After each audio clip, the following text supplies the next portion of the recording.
The following is a presentation of iRacing.com Motorsports Simulations on LSRTV, the voice of sim racing.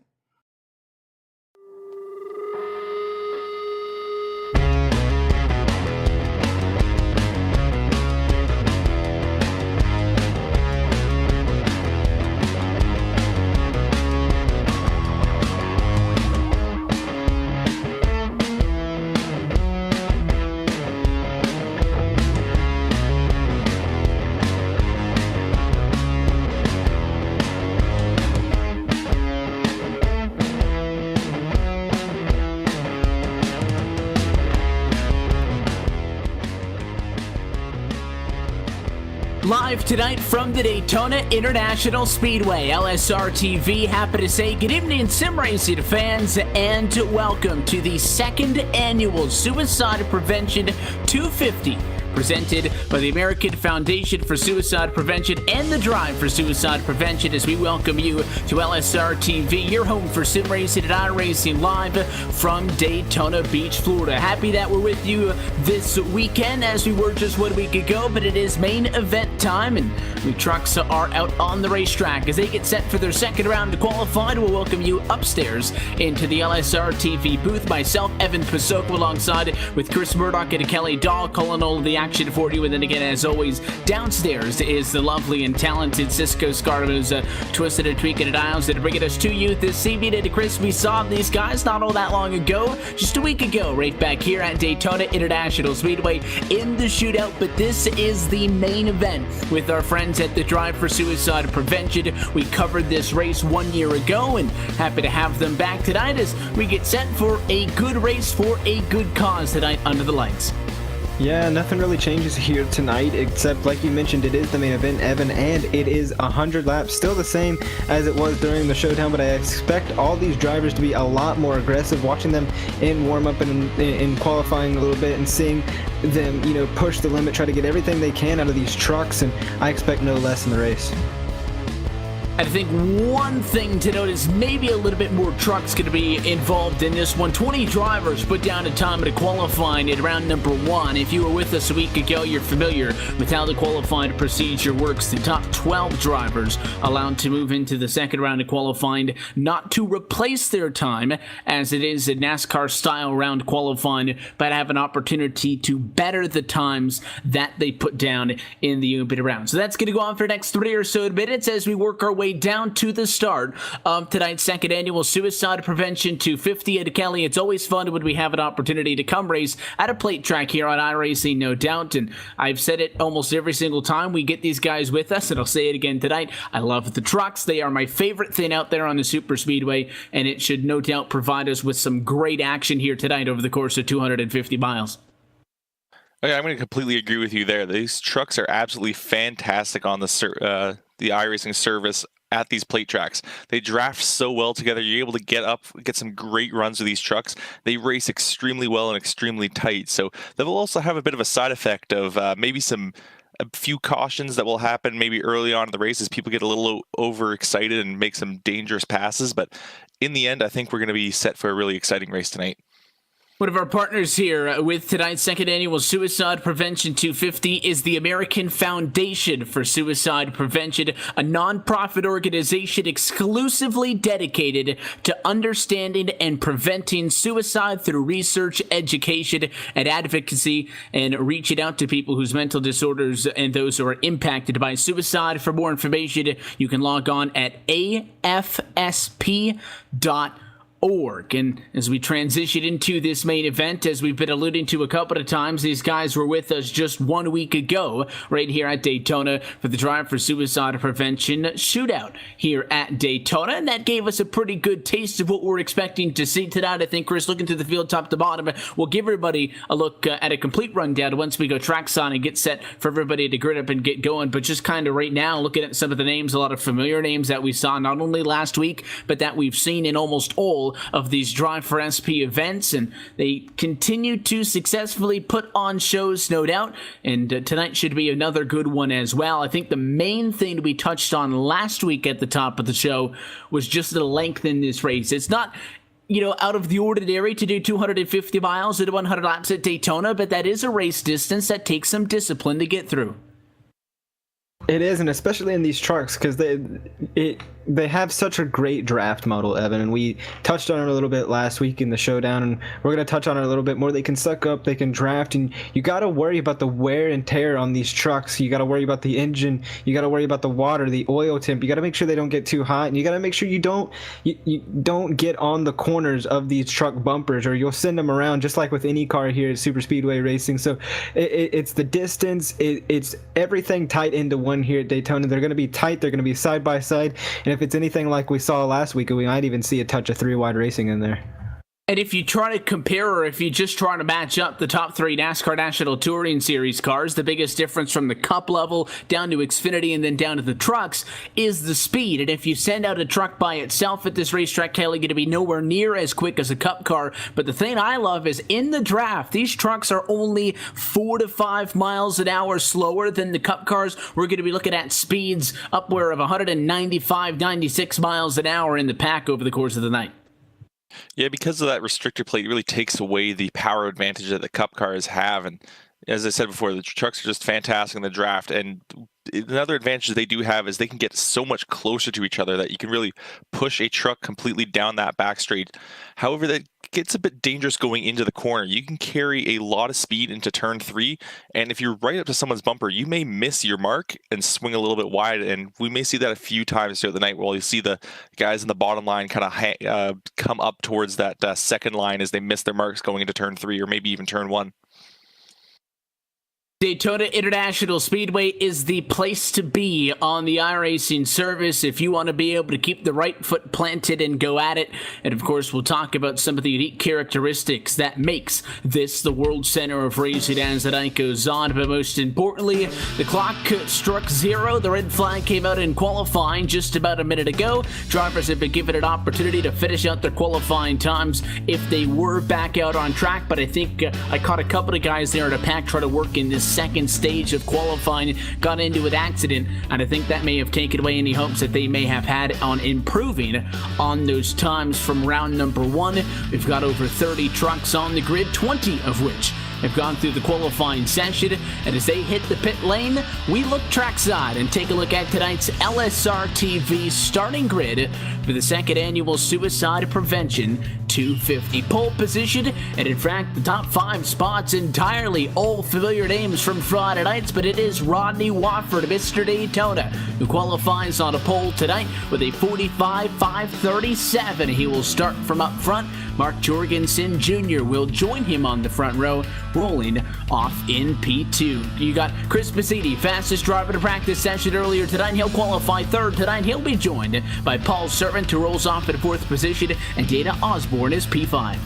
Zachary Buchanan in that 40 machine, he's going to be 6th. Gary Weaver, 70. Stephen Larkamp is going to be 8. Justin Levine going to be 9th. Rounding out your top 10, that 85 of Ian Martinez. Continuing through 11th position, Spencer Preet will roll off at that spot. Outside of row 6, going to go to the 88 of William Kruska. Jeremy Leto just behind Tim gets the unlucky to a 13 starting spot tonight, with Bruce Pearson in 14th and Jackson Robillard in 15th. 16 goes to Trenton Johnson. Gavin Jones in that 15th position. He'll be rolling off 17th. Tim Brannigan is going to be 18th. 19th, Caleb Weekly. And rounding out your top 20, and the last driver to put down time, that's the 81 of Josh Hall. Rest of the time's going to be scored based on provisionals. That includes Michael Guest, Malik Ray, Garrison Hogan, Joe Lusk, and Justin Bruns through 25th. 26 goes to Cody Eldred. Mitchell Muma, a driver that we saw a lot of last week. He's going to be rolling all the way back off in 27th. 28, Travis Brown. Sean Dower, 29th. 30, Jared Ziegler. And rounding out your 35th position, the 22 of Michael Snow. So look top to bottom at your LSRTV starting grid. Feel about the roll behind the iRacing.com official pace car off to turn number 1. Let's talk about this Daytona International Speedway. I think that it's no surprise that our friends from the Super Speedway Cup Series are up front because they love this joint and the Daytona International Speedway. Clock it in at 2.5 miles in length. Big things to note, 31 degrees of banking, nearly 3 stories of it down in the corners with 18 degrees of banking in the tri-oval. Start footed finish line right in the center of that trioval, unlike Talladega, and also unlike the track in Lincoln, Alabama. Kelly, this racetrack doesn't have a lot of elbow space. It may look like it.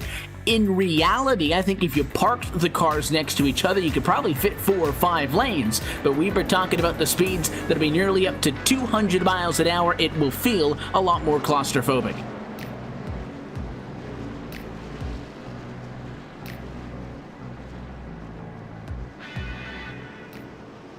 Yeah, and to answer Kelly's question there, Evan, it will feel just a tad bit claustrophobic. And as I mentioned or alluded to, in pre-race there, the all-important 3 wide racing, you can get it down the back straightaway, Evan, but once you get in towards the corners, you lose a little bit of that room, and that's where we'll see people get up into the wall or get on the apron. So you got to really watch these corners here and see how they navigate through them, especially in these first few laps. Pace cars get it ducked off to the pit lane this time by as the field rolls through turns 3 and 4. And with that being said, as always, we're happy that you're spending your evening with us here on LSRTV, your home for sim racing and iRacing Live. The field is going to be in the hands of the number 3 Chevrolet of Rodney Wofford as we say, let's go racing from the Daytona International Speedway. Green flag on the 2nd annual Suicide Prevention 250 presented by the American Foundation for Suicide Prevention. And it's a good start top and bottom for the first time as we get up through the gears. Yeah, going off into turn 1, Evan Rodney Wofford on that inside line, but he's getting kind of worked on the outside by Mark Jorgensen Jr. in the 9 of Paul Servant. Now you see the 8 of Dana Osborne, who's had some practice here in the shootout last week getting up there. So that top line seems to be forming up way better than the bottom line, which is not what we saw here at the showdown. The bottom line seemed to get worked up pretty well, but they just cannot seem to get it to go. Meanwhile, 3 cars on the top side now. Osborne looking to the inside, and they're going to put it there. 83 of Mark Jorgensen Jr. falling off, so it looks like 31 of Chris Bassini's finally got up to Rodney Wofford. Yeah, but they haven't backed off just yet. Paul Servant is still pushing Mark Jorgensen hard, and coming along the outside, they are going to be even up now, going down the front straight, going into turn 1. A bit of an advantage to Mark Jorgensen Jr., and we're starting to see a few more trucks look to that high side, so maybe coming off of the corner here, Mark may have a run. He's going to try to make that outside of the racetrack work, and he does have a big opportunity this time all the way down the Daytona Super Stretch to try to clear that 3 of Wofford. Looks like he may be just a little bit short, not going to be able to get completely clear of the 3. He will stay up on the outside of the racetrack, and you can see that up on the top side, you get that big run off of the banking. He'll get it right here, but you also saw once they went off to turn 3, you lose a lot of momentum up on the outside of the racetrack, and we basically a dead heat that time by as we complete the first 2 of our 100 laps on the evening. Wofford in control so far to this point, but not a lot of separation towards the front of the field, at least right compacted there inside of the top 5. You've got great drafted work amongst the 3 and the 31 and the 83 and the 9 machine really working together and right up on each other.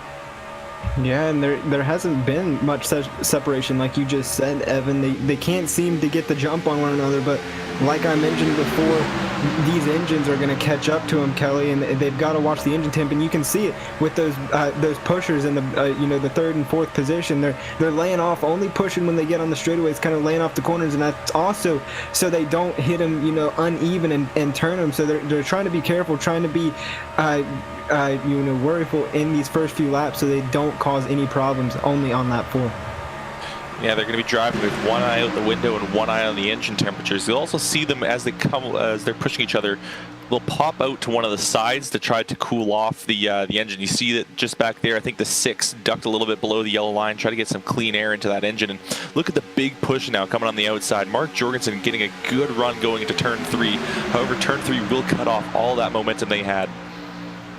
And you can see the lead group is trying to pull away just a little bit. Looks like the top 8 or so drivers. I think you could even include it back to maybe 12th position. Spencer Preet is that lead car breakaway, still side by side on the front row. Other than that, though, I think it's a pretty even split. 6 drivers up top, 6 drivers on the bottom. One of those drivers going to move to the inside. It may have been the 6 of Levine, but it is definitely a breakaway for those top couple of guys. And then the likes of Weaver in the number 11 spot, or even William Kruska, I think that 88 and 13. A little bit off of the back of these guys by a couple of truck lengths. Not out of it yet, but in a tricky spot if he wants to keep up with the draft going on up for those top couple of spots. They did a good job that time down the back of navigating the lap traffic on the bottom of the racetrack. No problems there, and Wofford continues to control this field out in front. I believe the driver that those guys just worked around was Michael Gast. He may have started on the pit lane. He is 29th out of 29 drivers who took the green flag. He is now 2 laps down, now 3 laps down at Daytona early on. Yeah, and we were just talking about him last week. Had such a super strong run last week. Got to talk to him a little bit. So not the start he wants to, 3 laps down in the 29th position. But that doesn't mean he's out of it. There's a lot of racing left to go. About 97 laps to go here in the race. So he's still got some time to make it up and get everything going. But look at Mark Jorgensen Jr. trying to battle on that outside. We saw him duck back a little bit there, Kelly. But now he's trying to make the run again. They've got the engines cooled down. They're going to be trying to push and get by him, but nobody's wanting to give an inch really early here in the early goings. We got a good push that time from Paul Servant. A good bump draft coming off the corner, and he will actually be in control of the field at the line. He will not quite be clear going into turn 1 though. So it is still a battle between him and Rodney Wofford. Neither one of them wanted to give up just yet, and we have a full pack going on now in the front. We have 2 lines of at least 5 cars each, and this has become a complete battle for the lead.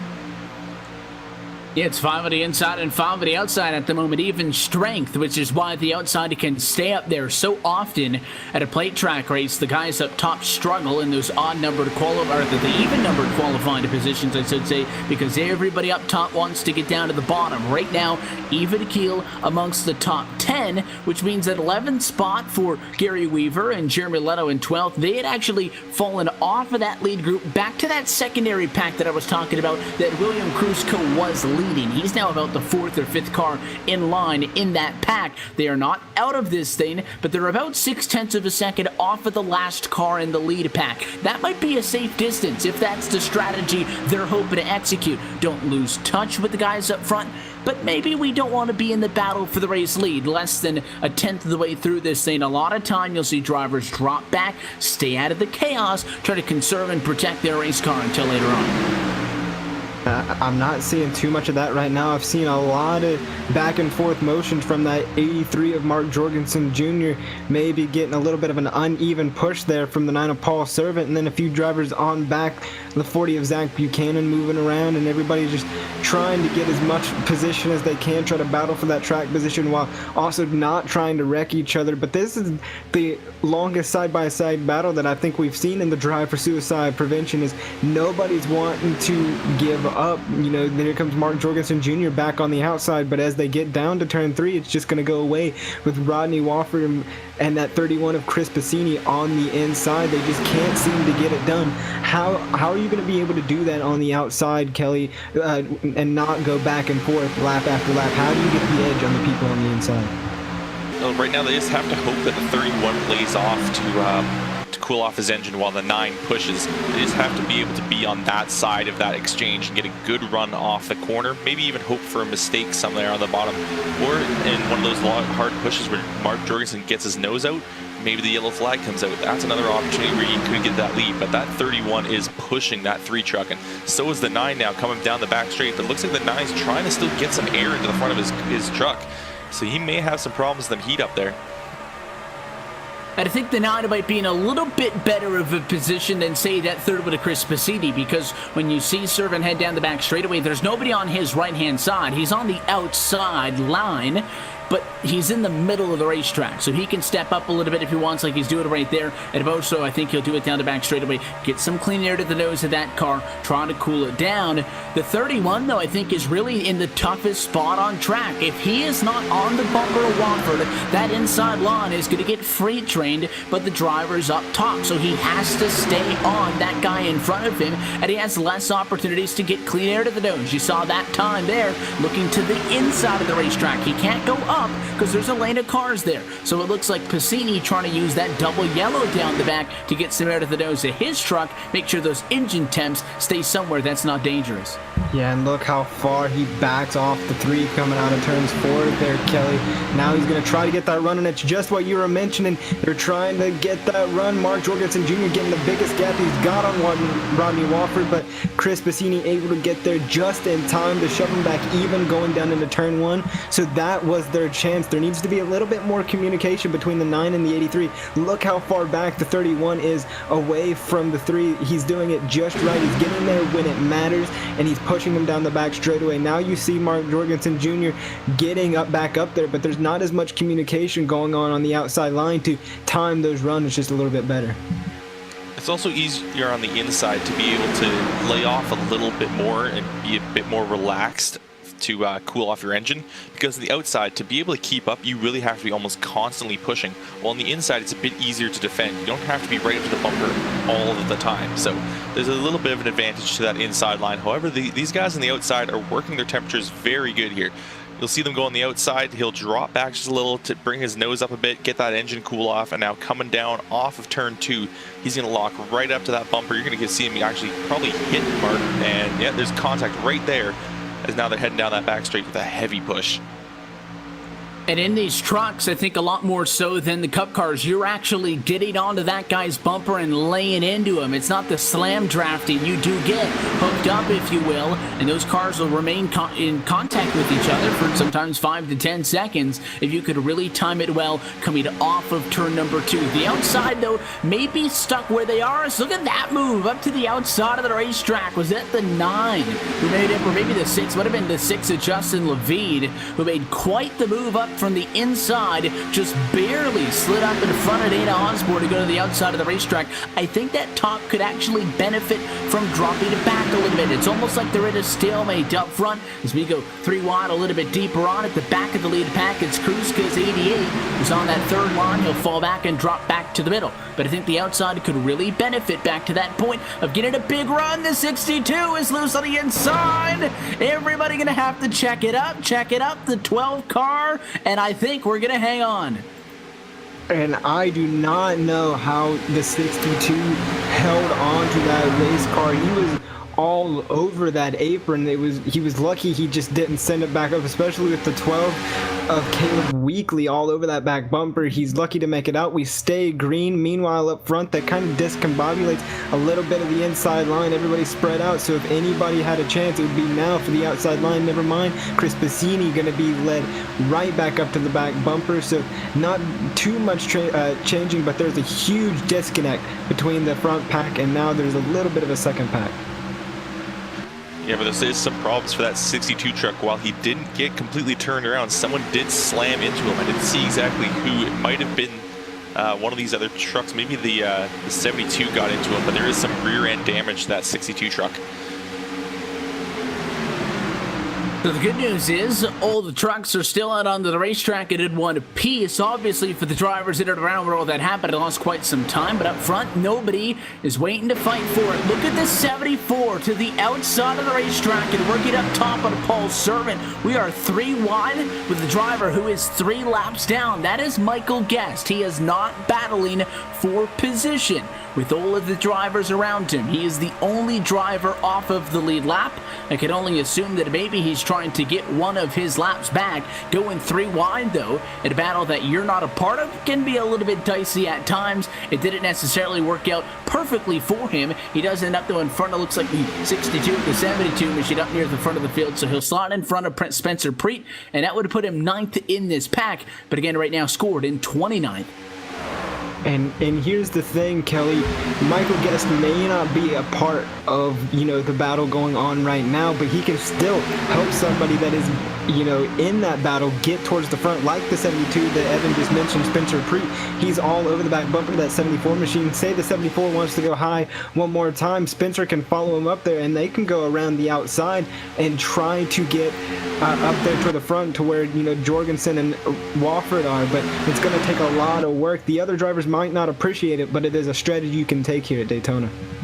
Yeah, he may not be a part of this battle, but he can affect it with his truck, and definitely going 3 wide there. He didn't make a lot of friends with these guys up front. Especially if you're that many laps down, if you're more than just 1 lap down and you're trying to go 3 wide with the leaders to try to get a lap back at a plate track like this, there's not going to be too many people that are going to appreciate a move like that. The 72 has now left him on the outside. As here comes Jorgensen, a great run on that outside. He's got a lot of speed, but I don't know if it'll be quite enough here on this straightaway to be able to clear before the turn.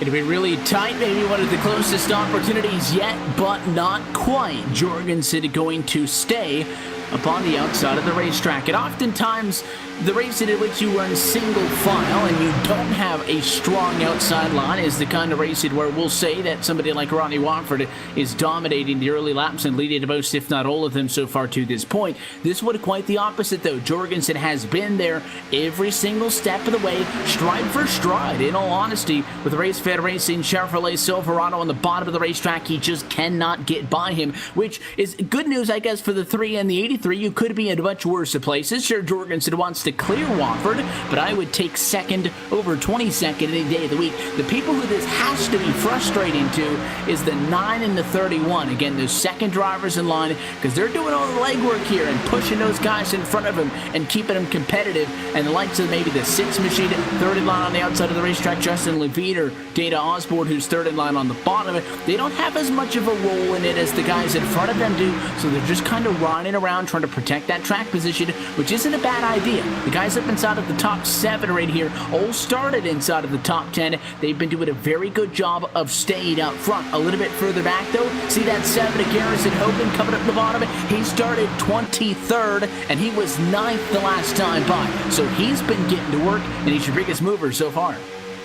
Yeah, big mover, and you definitely want to capitalize on anybody's mistakes, and Malik Ray behind them coming from 22nd in that 89 machine, Evan. So everybody trying to make their way towards the front, but we got to start focusing to something that is looming in the distance here. Kelly talking about people just riding around. Well, there might be just riding around from the green flag pit stop that is bound to happen. If we stay green, we're fastly approaching the quarter distance mark here on lap 21, so the green flag pit stops might be looming in the distance, and we'll see who goes down first, but it could be a battle to the inside of the racetrack, because you got the 83 of Jorgensen, the 9 of Servin up there, the 6 all the way up there. They've got to make their way to the bottom of the track to try to get into pit road when they want to, so we might start seeing battling just for some inside line position here in a few laps.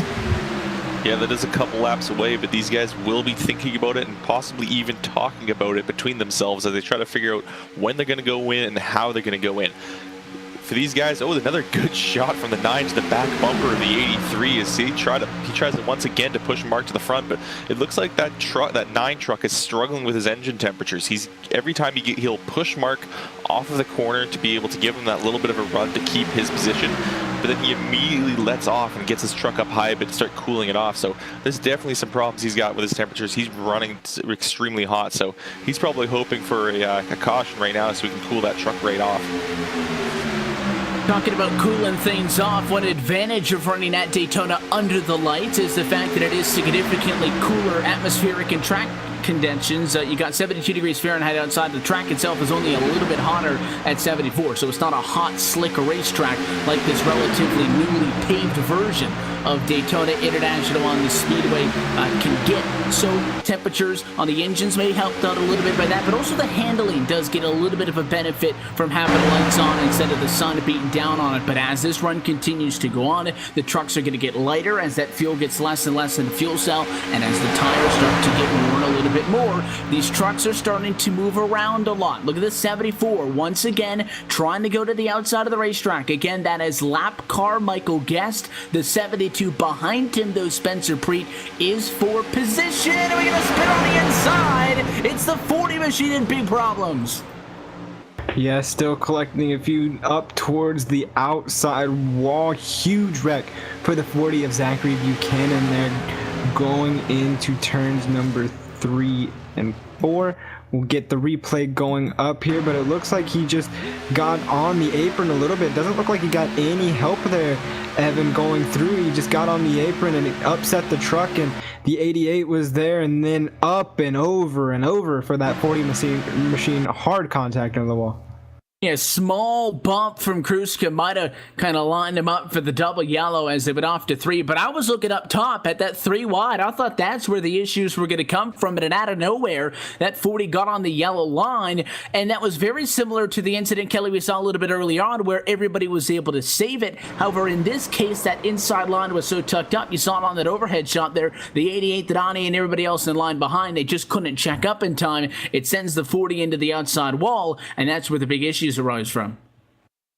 Yeah, a lot of times you touch that yellow line, you are in some big trouble because there is such a sharp change between the banking of the apron and the banking of the actual racetrack that it'll really upset the balance of your truck. So you have to be as close as possible to that yellow line while going around the track without actually touching it. And I think he got a little bit of help from the 88 going into the corner. Just as they entered, he got touched, just a little bit of a touch on the rear bumper, which might have gave him a little wiggle towards that yellow line, and that was enough to actually touch the yellow and send him spinning.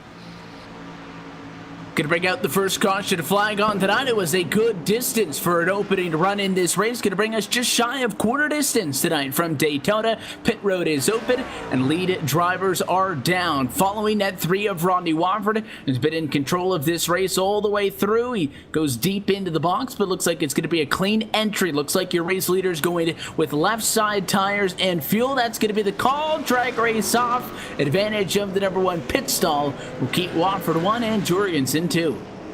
Yeah, and this is where we normally see track position gained and lost, but Rodney Wofford and Jorgensen Jr. basically had identical pit stops there, Evan, but like you mentioned, lucky number pit stall number 1 helped that 3 car out just a bit, so off and away they go. One driver looks like they stayed out there, though. The 7 of Garrison Hogan, we talked about him just a little bit, coming all the way from 23rd up to the front of the field. He's got a little bit of front end damage, but we'll see if he stays out there. I don't know if that would be the smartest call, but we'll just have to see. I think he's going to get a penalty. He got some damage from that accident, and unlike your race leaders who waited for pit road open, he came right down pit road. So he didn't pit. He got a quick repair. He went back out there, but I would assume pit road was closed at that time, so he may just get an end of a longest line penalty and have to drop to the back. We'll see if that's the case, but I do think he is the only driver to have stayed out as far as not pitting with everybody else on cycle, because here comes the 3, and it does look like Wofford's going to be told to pass him, so the 7 may have to go all the way to the back regardless. The decision like that, most drivers had to probably tow back to the pit lane from that, but if he had engine damage, he would have much rather just pitted and then taken the UL than have to go around the racetrack 1 or 2 more times, wait for pit road to open, and if you're doing that, risk maybe losing that engine. But I was talking about it, and it's something that we were kind of keeping an eye on as this run went on, since not a lot was changing really, Kelly, on those first 2 rows, is how would the drivers around 10th or so reacted. We had a lead pack that started, I think, at about 13 trucks deep and ended up with about 5 on each, on the inside, the outside, with 10 total. And the guys up front, they were in gridlock. You weren't going to go anywhere. The drivers who started 1, 2, 3, 4, and 5, last time by ran 1, 2, 3, 4, and 5. There were no changes. Wofford, Jorgensen, Pasidi, Servant, and Osborne holding strong up at the front of the field. But the big movement's coming just behind where that lead pack is, where you had some separation, a couple of drivers hanging a few tenths off of the guys up front. That's where movement comes from. The likes of maybe a Cody Eldred, who started in 26th position. I think he'll be 8th for an upcoming restart. Malik Ray from outside of the top 20. Travis Brown and Josh Hall also picking up almost double digits in positions to get themselves inside of the top 15. Those are the drivers who really was putting in all of the elbow grease in that last run, getting themselves closer so that now they can try to get into that top 10 car or so breakaway. The lead pack is never going to be, unless on rare occasions, on a 2-lap to go restart maybe, it's never going to be the complete amount of cars that are scored on the lead lap. So this restart will come up with about 26 trucks at a lead lap. You're not going to see 26 within a second of each other after 5 or so laps. They want to be hanging on to the back of that lead pack this time after picking up some of them 10, 11 spots on that first run. Yeah, and some of these guys that started in the back, now they have their chance to maybe be a part of this lead group, and this also brings a completely different person, a completely different mindset, a completely different skill set to this front pack. So we'll have to see how they react to being caught up in this traffic jam here, because they could maybe get frustrated, decide to maybe talk with another guy that's running along beside them, and they may try to make a move right up to that 3rd line and try to see if they can go 3 wide around the 3 and the 83 that's holding up everyone up front. The lights do go out on top of the pace car, so we are going to get this race restarted. Coverage of tonight's second annual Suicide Prevention 250 is brought to you by Joel Real Timing, the official timing software of LSRTV. Whether you spend your time on the sim, behind the wheel, on top of the pit box, or from the spotter stand, JRT is your go-to software for iRacing timing and scoring analytics. You can get yourself the basic download or buy the full version today by logging online to www.joel-real-timing.com for more information. Some of that timing helping us go through all of those statistics as far as who scored on the lead lap and so on and so forth. Off of our first yellow on the night, 3 drivers are off the lead lap. 27th position, 1 lap down. That's Zachary Buchanan and Sean Dower and Michael Guest are 28th and 29th respectively, both 2 laps down. Guest was able to get one of his laps back under the caution as being the only driver scored 1 lap down and getting the wave around. So we hit the reset button. It was a 83 versus the 3 stalemate on the front row. We'll see if somebody can get a jump this time. As the pace car going to drop back down to the way. No changes back on row 2 either. Piscini to the inside of the racetrack and Servant to the outside. Osborne, Spencer Preet, 5 and 6. The top 6 trucks, all from the Super Speedway Cup Series. We'll see if maybe they're all working together to hold that monopoly up at the front as the pace car makes a sharp left-hand turn. Rodney Wofford puts the right foot down, and we are back underway with 27 laps complete. And Wofford and Jorgensen basically checked out from Bassini and Servant there, Kelly. Off to a great start. This would be a perfect time for maybe Servant or Bassini to maybe try something, or maybe even Jorgensen to get by Wofford. It's just a battle to see who can get to the partner first. And then you got just behind them the 72 of Pre and the 88 of Kruska trying to get up there. I'm going to assume that they're going to try to get up there and try something, but, you know, laps winding down pretty quick. Still a lot of racing left to go, but they've got to get tired of seeing the 283 and the 3 dominating the front of this field. Yeah, there are some guys that may eventually get frustrated and try to make their own move, but I saw someone back there that was almost looking like they wanted to go up the middle. That definitely would have been an interesting move. It looked like the 29, or was that the 89? I believe it's the 89 of Malik Ray. He was looking out the inside, or not out the inside, up the middle. He tried to make it 3 wide through the middle. And that's not something you see very often. Usually, if someone tries to go 3 wide, they pop to the outside. I personally don't like being in the middle because there is nowhere for you to go if something goes wrong in front of you. And if the guys up in those front 3 rows, again, all from the Super Speedway Cup Series, if they are working together, which we would expect them to be, no doubt, but if their game plan is, hey, let's not pass each other.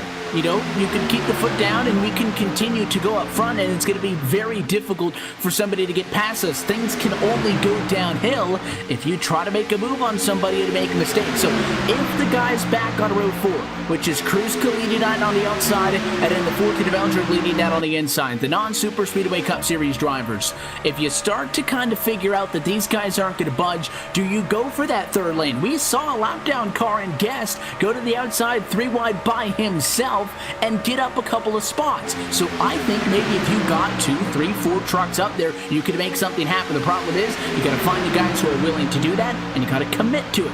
Or you're not going to get up to that 3rd lane and do what the 83 and the 9 are doing, and that is not pass that guy and stay there. You're either going to go up to that 3rd lane, it's going to work, or it's not going to work and you're going to drop to the back. And it's going to be difficult, I think, only at lap 30 to find somebody to commit to doing that.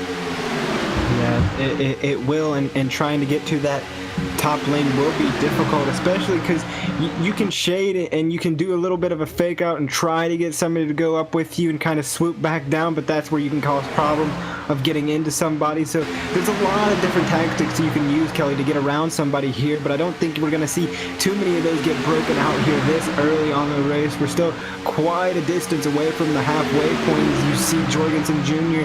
and Servant get a huge push from the 72 of Spencer Creed down the back straightaway, but it's still not going to be enough. Still gridlock there at the front too. And the main problem for some of these guys is there's not enough non-Super Speedway Cup drivers in that front pack.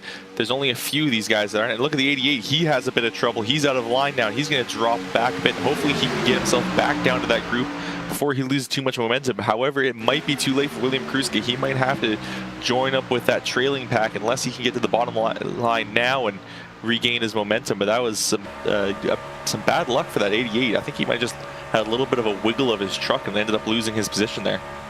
I think he's got a good truck, though, because he was able to work his way up here earlier on, and then we saw him drop it. I think you put it out. It was him on that third lane, drop it way back. He ended up outside of the top 15. So for the fact that he did that earlier, was then able to work his way back up front, I think he'll have a truck that's going to be able to maintain its competitive edge throughout the course of the night. And if we do get a pretty good long green flag stretch like we saw in that first one, next thing you know, by the time we even start thinking about pit stops again, we'll be at the halfway point in this thing. That time by 32 of the 100 laps complete so far tonight from Daytona International Speedway. So these guys running at a blistering pace. We'll squeeze it 3 wide this time. Looks like the 29 machine, Sean Dower by himself, is going to fall from 2 to 3 laps down in 27th position. The guys up front, no problem getting by him on the bottom.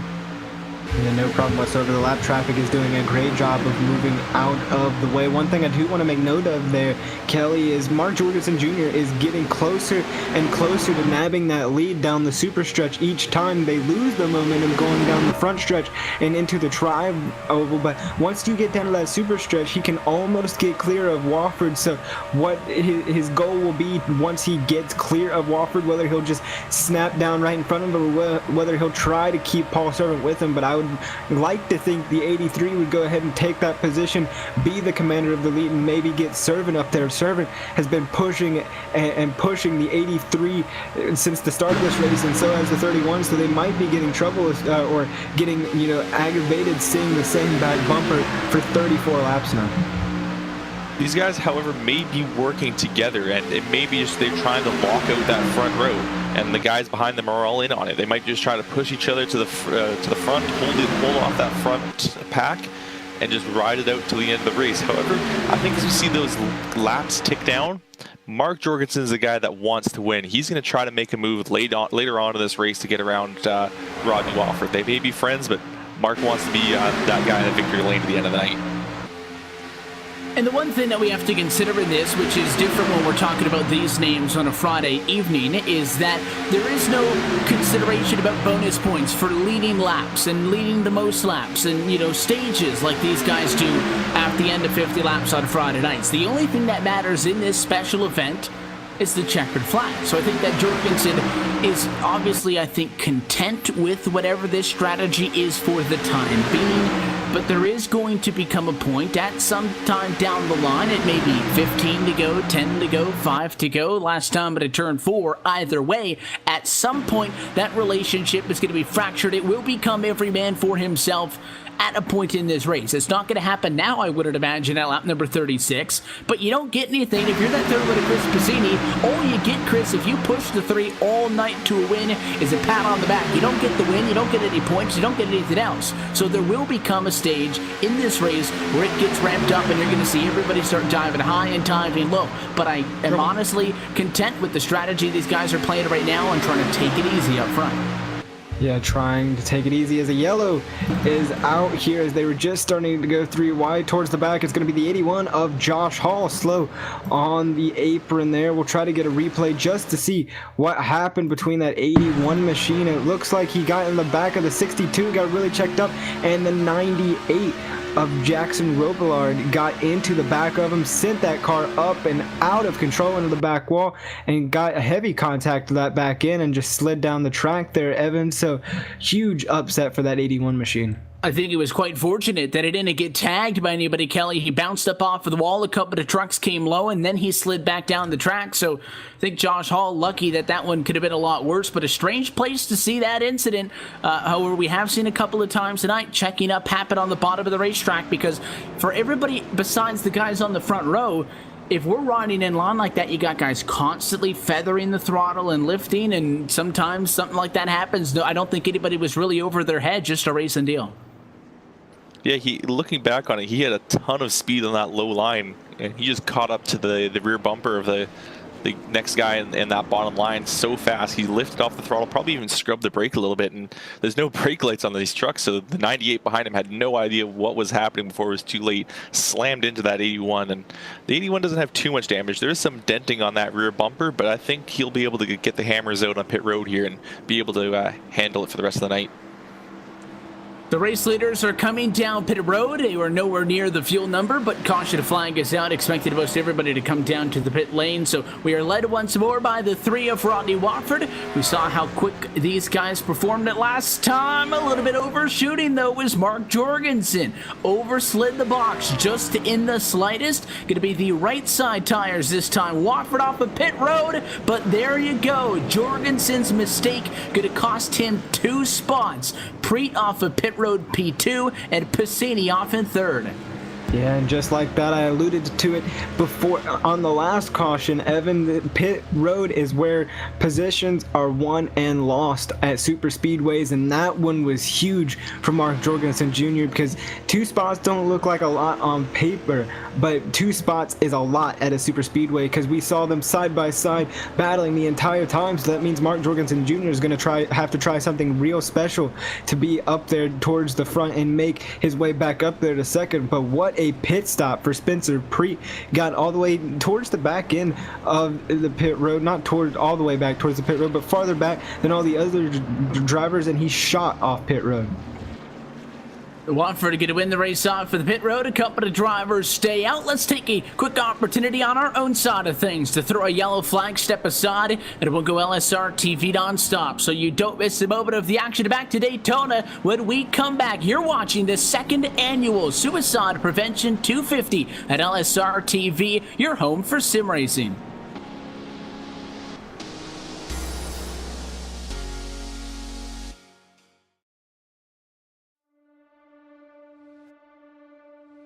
When I was 16 years old, I was working in a Goodyear tire store, and my boss actually built an old dirt car, street stock Monte Carlo.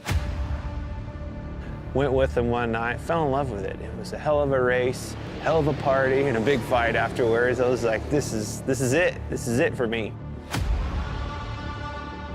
It wasn't long after that, I was driving an old 78 Camaro out of the weeds at that guy's farm. We pulled that thing out and made a race car out of it, and away we went.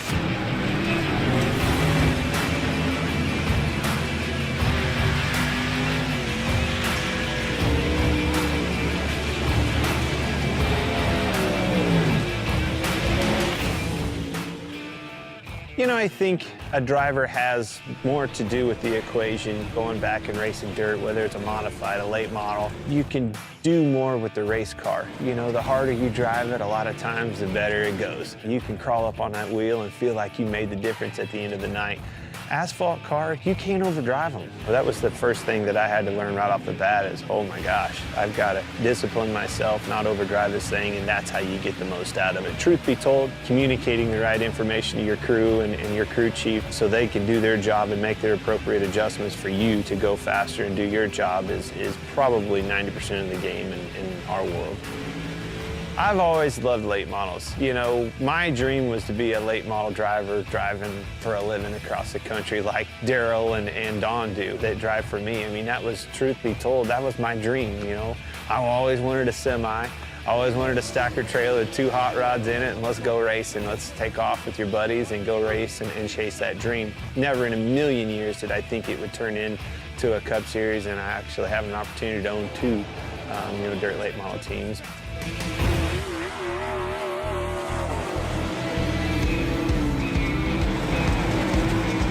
When you think of iRacing, you don't think of a video game. It's not. It's way above and beyond any of that. You know, dirt racing changes so much. The track changes so much. Being able to capture that, to experience all those details that surround dirt racing and make dirt racing what it is what makes iRacing so cool, because they did nail all of that.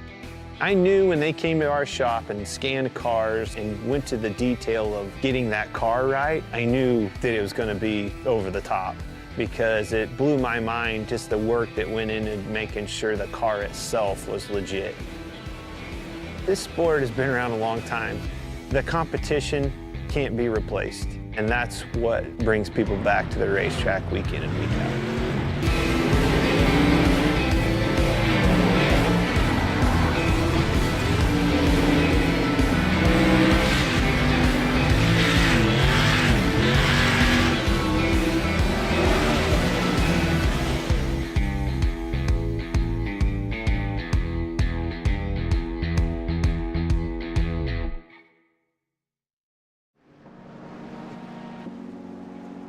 Welcome back live to the Daytona International Speedway. You're watching LSRTV's continuing coverage of the second annual Drive for Suicide Prevention 250 here on LSRTV and iRacing Live. Happy that you're hanging with us as we get set to go back green flag racing. 40 laps going to be complete of 100 on the night. Just a little bit shy of the halfway point. Rodney Watford going to bring us back to the green flag as we go back and away. A bad start though on the outside for Spencer Preet, who took no tires and fuel only on the stock to get up the P2, might lose that spot.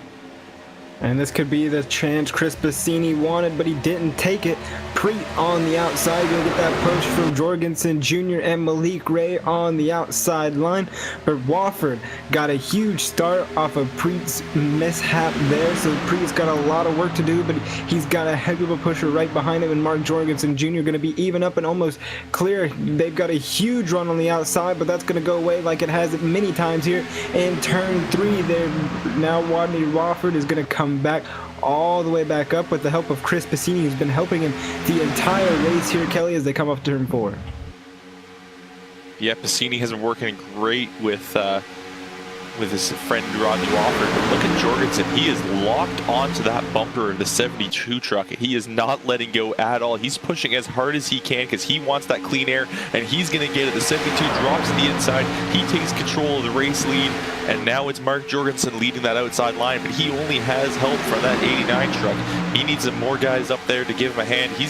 Look at the side track that he's taking advantage of there. He squeezed that lower line all the way down to the bottom of that track. And we're seeing a lot more separation off of this restart, much attributed to the issues that you saw for the guys up on the outside just trying to get going. So the 83, he's back into control of the top side of the racetrack, but he does have some vulnerability. You see as Preet continues to hold the bottom. Wofford going to go up to the outside of the racetrack and challenge him for the race lead. That time by, the 72 had it at the stripe, but I think Wofford is going to be clear by turn number 1. If he decides to slide down, or he may stay topside to bring the 83 with him. Yeah, and you can see him wanting to go down, but the 83 just not clear. I'm going to say they're going to get the run this time by, and that's exactly what happens. They're still staying up high, though, maybe trying to pull Malik Ray with him, but I don't think it's going to happen. Turn 3 coming up, but here comes Wofford down, but going to leave Jorgensen out to dry, but he's got Malik Ray just behind him, so this was the mark, Kelly. Lap 43, when everything started to get hairy. Everybody's trying to get everything they can out of the trucks and get all the positions they can, but now 1-2 once again, or at least 1-2 on the high side. It's going to be Wofford and Jorgensen Jr. I don't think that was a case of Wofford leaving Jorgensen. I think that was them trying to take control and lock out that front row again. Didn't quite work though. Jorgensen lost too much momentum. Here comes the 72 on the outside again. Big run from the outside. There is at least 3 trucks nose to tail pushing hard. That 72 is going to get clear. 83 is going to get clear. The 89, he's going to get halfway. He might even get clear. And you can see that separation. This goes back to what we were talking about drivers gaining and losing a position. When we were side by side up front, the top 5 held their own, but it was behind there where you had spacing, where drivers were picking up 10, 15 spots, and that's crept into the top 5. They don't have, I think, that control over what's going on like they did earlier. They still control the Super Speedway Cup guys, that is. 5 of the top 6 positions, but there's been a lot more movement, and I think specifically with Malik Ray getting into this thing after starting back in 22nd in that GoDaddy Chevrolet, he's the antagonist here. He's pushing that 72, trying to force him to get up and get going, make a decision on if you're going to get around Jorgensen or if you want to sit around and occupy the top side of the racetrack. And I think with the 89 and the 88 lined up, this outside lane can get something going. Yeah, and with Preet up on that outside, anything is possible as a caution comes out, so we're going to have to halt everything that just happened there. There's some people slow coming off the course. A whole bunch of cars. 62 of Steven Larkamp is going to be up there in the outside wall, so we'll have to see what started that whole wreck as they were going into turns 3 and 4, and it looks like he just got in the back end of the 41 of Gary Weaver there, Evan.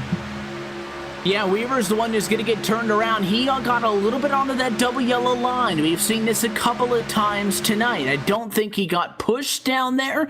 I think that, maybe forced down there a little bit, not wanting to push up off of the double yellow and go up into the drivers up top, and he got a little bit sideways once he did. Again, there's really nothing the 62 and the 98 can do in that situation, Kelly. They lifted as much as they could, but the 41 got hooked. Huge hit into the outside wall, and then a couple of other drivers as well behind where that was also started wrecking. The 28 machine, looks like the 85 as well. These drivers were nowhere near the initial contact, but they all tried to check up in time to avoid the accident and actually made contact with each other. Yeah, and once that truck got loose on that bottom side, it was done. It was sealed that truck was getting into a wreck because there's nothing those guys could do behind it to slow down in time. And with the timing of this this caution coming out, it works perfectly towards Spencer Preet here. He had just got his nose up ahead of the guys on the inside, so he will take control of the race here because of this caution. So it checks things out once more. Again, we were just on the pit lane and everybody had pitted at that point, and I said that's because everybody's basically going to pit on each yellow to come down and top off. This one a little bit of a different circumstance, Chris. Significantly the shortest sprint there on the night. Really 3-4 laps of fuel probably not going to be the difference maker in this race when you look at the fact that drivers can easily go upwards of 25 laps to the end of this thing here. So I think that these drivers, at least at this moment, and caution depending, maybe looking for a one-stop strategy to the end, and you're always going to get the drivers at the back to come in and top off if you're 18th or 19th position. Pitting and falling back to 23rd or 24th isn't going to make or break your race, and who knows what happens if that little bit of extra gas helps you out. So you got the drivers involved in the accident top it off, but you can see as the race leaders drove by the top 10 or 15 or so, no intentions of coming down to the pit lane, happy with what they've got. Yeah, they are, and you saw, Spencer Preet and Jorgensen Jr. playing around a little bit up there at the front, trying to fake some people out, but nobody really falling for it. They all know what they want to do at this point here, Evan. Just try to ride it out maybe to that one stop like you said, and get everything sealed up for the end, but we might not get there. We're starting to see just a little bit amped up cautions every now and then. Like we say, cautions breed cautions, so we'll have to see how everything plays out, but there was a lot of battling going up there. Spencer Preet able to profit out of all of that, and Mark Jorgensen Jr. able to gain all the spots that he had lost off of that. One driver who did not benefit from that was Rodney Wofford and Chris Bassini, going back to 3rd and 5th respectively, so they've got some work to do to get back to the top spot.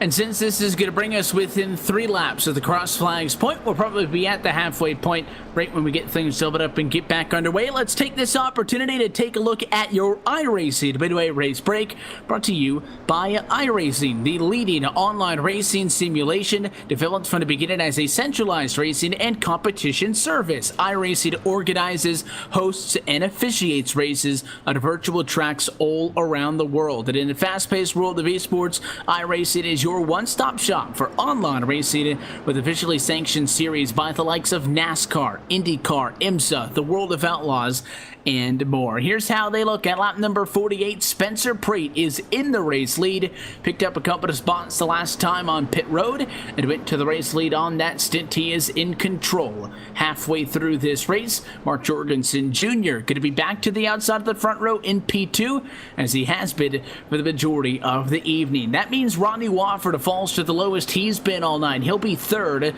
for the upcoming restart. William Kruska penetrating his way into that group up front. He'll be outside row 2 in 4th. Chris Bassini 5th, and Paul Servant falling back just a tad into 6th position. Dana Osborne still inside of the top 10. He has scored in 7th spot at the moment. Travis Brown is up to a race high P8 with Cody Eldred at 9th and Garrison Hogan in 10th. Those last 3 names all started outside of the top 20. Yeah, Caleb Weekly right behind them in that 12 machine. Justin Levine, we've seen him frequent the top pack here in the front pack. He's going to be starting 12th for this run. 13th belongs to Malik Ray. He's been up there as well. Josh Hall was involved in a little bit of an accident earlier. He's going to be rebounding back to 14th. 15th, Bruce Pearson. Gary Weaver going to be 16th. Justin Burns is going to be 17th. 18th, Ian Martinez. Joe Lusk going to be 19th, rounding out your top 20. That's going to be Gavin Jones. In 21st, we see Tim Brannigan. 22nd, it goes to Mitchell Mumma. Trenton Johnson sits at 23rd, the last truck on the lead lap. 24th, Jeremy Leto. 25th, Sean Dower. In 25th, we see Michael Guest. Oh, sorry, things got a little shuffled around here. Sean Dower sitting 25th. 26th, Michael Guest. 27th, Jackson Robillard. 28th, Stefan Larkamp. And rounding out our field, the truck that I believe is out of the race is the 40 of Zachary Buchanan. Let's look top to bottom at your 29 truck field. It's been a look at your iRacing Midway race break. For more information on the wide variety of sim racing possibilities online, you can visit iRacing.com and sign up today. For a limited time, if you log on to iRacing.com/World of Outlaws, you can take advantage of some exclusive promo codes that are valid through the rest of the 2017 calendar. If you want, you can get either a 1-year iRacing subscription for over 50% off the regular price, or if you just want to give iRacing a try, you can go the 3-month membership route. That one is going to cost you less than $5. Again, those are valid to new iRacing members only, and you can find out more information at iRacing.com/World of Outlaws. The restart is going to come just one lap shy of the cross flags moment. This time by the flag stand, 49 laps will be complete and 51 laps will go. Things got really out of control up front last run. Let's see if somebody else can challenge now. Spencer Preet for the race lead. Green flag flies as we go back underway. Yeah, even start on the front row as it's been pretty much all night here. Kelly Jorgensen Jr. trying to do all he can to stay side by side with Preet, but Wofford already on the back bumper of that 72 machine as Kruska's going to struggle to get to the back bumper of the 83. Now getting to the back bumper, but now Wofford gonna try to shade up, and he does get up in front and saw the 72 try to block the run, but he couldn't. Now Wofford gonna have a full head of steam going down the super stretches. Now he clears the 72 off into turn 3. And look at what we've got here. The 3 and the 83 once again locking out the front row. They now control this field. And the 72, he did what he could to block them, but as soon as he dropped back down to the inside line, he cut off the momentum those guys had, and it really just kind of gave that to the 3 and the 83 to take control of this race once again. And I think that 3 machine getting back down in front of the 72, they now have that control once more. I think Spencer Preet may have been the wild stallion in that stable up front, and now that the 3's back in front of him, we're back to square one. Wofford leads the inside, Jorgensen leads the outside, and while we do have the likes of Kruska up there on the second spot on the top of the racetrack, I think that the 83 and the 3 much more comfortable than they were on that last run. They seemed a lot more panicked because there was a lot more moving up and down the racetrack. I feel like at this stage, they feel like they are in a good position. We keep saying, yeah, they're going to run single file in their respective lanes. It's been 2x2, I should note, for the majority of the race if you've been with us, but there's not going to be a lot of people battling for the race lead, and with the exception of that last run, that's been the case. It has been relatively calm and constructed up front. Well, we keep saying that's going to end at some point. I think we're inside of a window, as I said, under the yellow, to be able to make it to the end of this race with one more trip down to the pit lane. That's if we go green to that point. If a yellow were to come out in 10 laps from now, we'd see drivers pit. They probably wouldn't be able to make it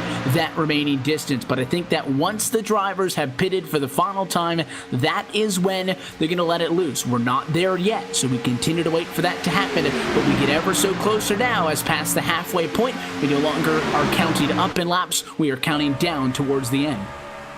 Yeah, starting to count down as now you see Wofford and Jorgensen controlling that line, but they've got 2 new pushers on the back bumpers this time, Kelly. It's going to be Preet and Kruska. Kruska trying to do everything he can to stay on that back bumper of the 83 and maybe try and get him around the 3 of Rodney Wofford, but the 83 not having it. He's going to try and stay even with the 3 of Wofford, like you mentioned, trying to lock out that front row, but not everybody is going to sit behind him. You see him leaving that big gap through the middle. That could have been Paul Servant shooting the gap, so they got to start thinking about how much room they're leaving around this racetrack, because somebody's going to stick their nose there, and then they could be going all the way to the back of the pack really, really fast. Yeah, there was a bit of trouble there going through that turn for the 88. I think he missed his mark on that turn and went up a little high. Luckily, he wasn't connected to that bumper of the 83, or else he could have turned and caused some serious issues if the front leader goes. Look at him duck to the inside. He's going to sneak between the 3 and the 83. Now he's going to take control of that inside line and leave the 83 to meet up once again with Paul Servant. So we'll have to see how well they'll work now on the outside. But the 88, William Kruska, he will take control of this race. And Kruska, for the first time tonight, has an opportunity now to set the pace in this thing. It's been quite the turn of events with that 88 getting back out in front. Not something that I thought would happen, but he was able to make his own destiny. It was clear that the 83 was not going to move down in front of the 3. They like working side by side, so Kruska just pushed both of them clear. Crossed up the 83. That time by has led his first lap on the night, and it came at lap number 54. So now again, the dynamic changes up front. He's going to hold the double yellow. That's really all you can do as the race leader in this stage. We may see him try to work both lines. I still feel like it might be a little bit too early for somebody to move from the bottom to the top and the bottom for the top. I do think, though, as Jorgensen gets a big push, that he will be less hesitant to drive down if he's clear of the guys at the bottom to move to the inside of the racetrack, now that that's not a teammate occupying that spot.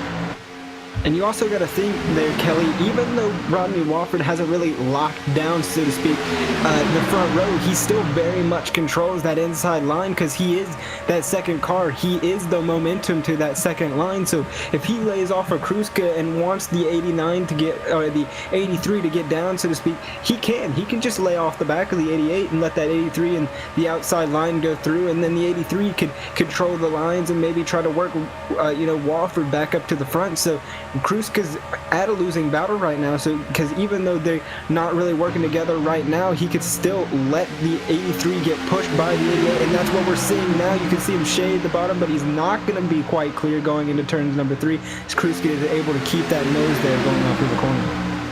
I do think he was clear going into turn 3. I couldn't quite see it. It did seem, though, that he did have it clear. He'll definitely be clear now. He's completely clear, just even going across the start-finish line. But again, Mark Jorgensen, he's staying to that high side. He's liking it up there, and maybe he's trying to bring the 9 with him. And he's actually pretty close. They almost had a chance once they're there. Paul Servant was nearly clear the 88, and now Mark Jorgensen will come down and take control of that inside line. So once again, a front row lockout with the Super Speedway Cup guys. But I think this is the first time through this race that we've seen the 9 be up in that position. I know Servant picked up a couple of spots at a pit lane not all that long ago, but I think that moved him up to 3rd. He now leads the outside of the racetrack with Travis Brown, somebody else who we have seen compete on Friday evenings, is into that 2nd spot on the outside of the racetrack. And now Kruska has a lot less opportunities. He has a lot less options as the second car on the bottom, as opposed to what he was the second car up on the outside. He can't go anywhere. He can't just push the 83, clear the guys up top, and then go to his inside. The 83 is going to hold it up a yellow. Meanwhile, up top, that was a close call. Travis Brown pushed up a little bit and almost came down on Garrison Hogan. Both of those drivers saw that coming and were able to roll out of the gas. That, though, got your heart beating in turn number 2. Looks like we'll be okay as we head back to turn 3. Yeah, and that's what I'm talking about here, Kelly, leaving that much room open. You could see Hogan try to shoot the gap through the middle, but Travis Brown just wasn't having it. He kind of tried to shut the gap, and they both had to roll out, or there was going to be a huge wreck up at the front. But let's talk about that 7 machine of Garrison Hogan for a second. He started 23rd, came all the way up to the front, had to drop all the way to the back because of a pit road penalty, and look where he's at now, battling up here in this lead pack that is getting kind of aggressive now as laps are starting to wind down on lap 59 here, Kelly. So maybe be looking at that 7 to maybe pull an upset here tonight. It's quite a possibility here at Daytona.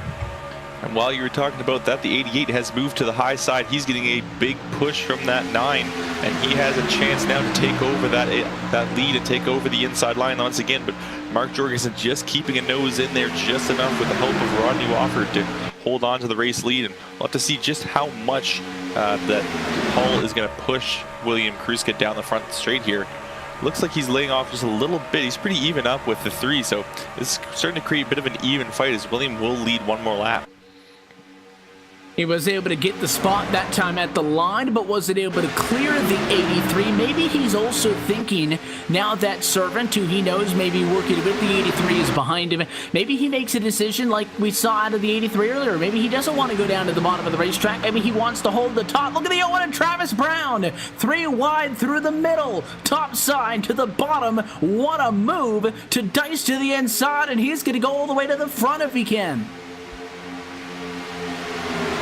Yeah, and you're seeing Paul Servant there on the inside, switch it up. So who we thought was working with the 88 kind of just ditched him. He went to where the run was, and now the 7 gets a little back bump, and the 88 almost knocks that driver out of shape there. So the outside all bent out of the shape, and now the Chris Passini and the 14 are wrecking in the back. That's Cody Eldridge gonna keep it safe. No caution just yet, but heavy damage to those 2 cars.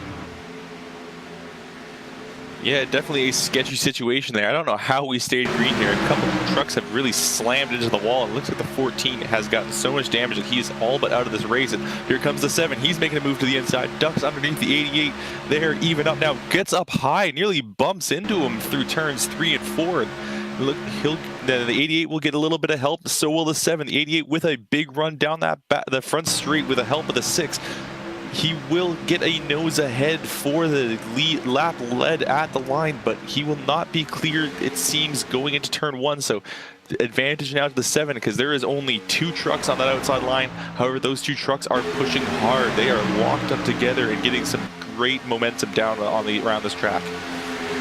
And having seen Brown and now the 7 of Hogan to go to the inside, I think that Kruska has decided that he likes to control the outside line. The problem is the outside doesn't have help now. It's just those 2 cars and the 72 of Spencer Pratt, who's a little bit further back, and more than likely the 88 and the 6 would fall back to the 72 before the 72 gets up to them. They are holding their own, though, staying right there step for step with the 7 and the 01.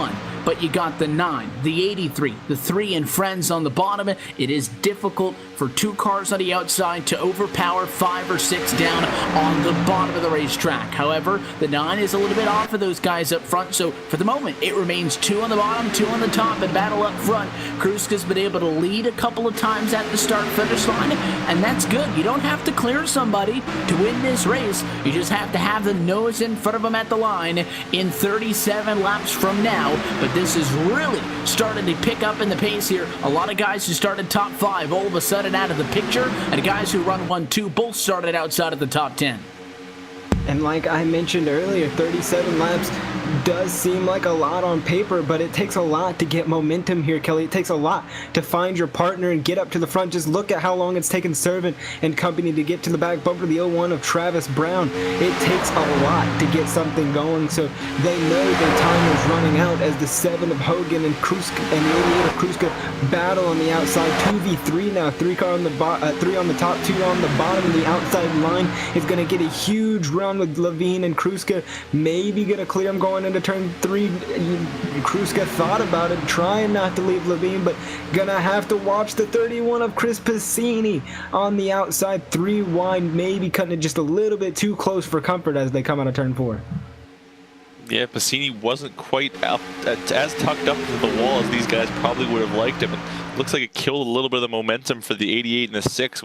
The 72 now dropped to the inside. He's helping those guys out now. It's 3v2 in advantage of the bottom line, and the 6 pulling way up the track in turns 1 and 2. I guess, oh, the 88 moving down a little too early, gets into the quarter panel of 72, and here comes a move on the outside. Travis Brown now making a move for the lead with the help of the 72.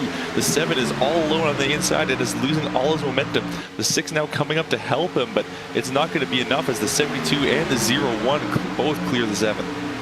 And that's like an old school two-car tandem move there. Go to the outside, you gotta run, you power to the race lead, and in this fractured lead group that still has about 10 trucks, in fact it is 10 trucks, all the way through the top 10, 11th position Malik Ray is almost 4 seconds back, so it is a 10-car breakaway. Everybody single file, but that 7 of Hogan, who makes a move to the outside of the racetrack. If nobody goes with him, he will go straight to the back of this 10-truck lead pack, and it looks like that may be the case as nobody bites on that strategy. He falls to 4th and now maybe 5th.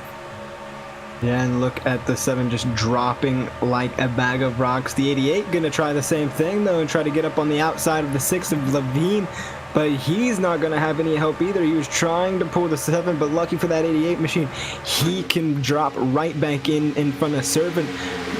And it's single file now from as far as we can see up through. The 7 still dropping back through. That's Garrison Hogan, who is all the way up leading just a few laps ago. So it just shows how big momentum is here, Kelly. But now it's anybody's choice. They've got to work out something on lap 67. They've got to start making moves to the front. They do not want to stay single file for too long and let the 01 and the 72 kind of work their formation here and get into a rhythm.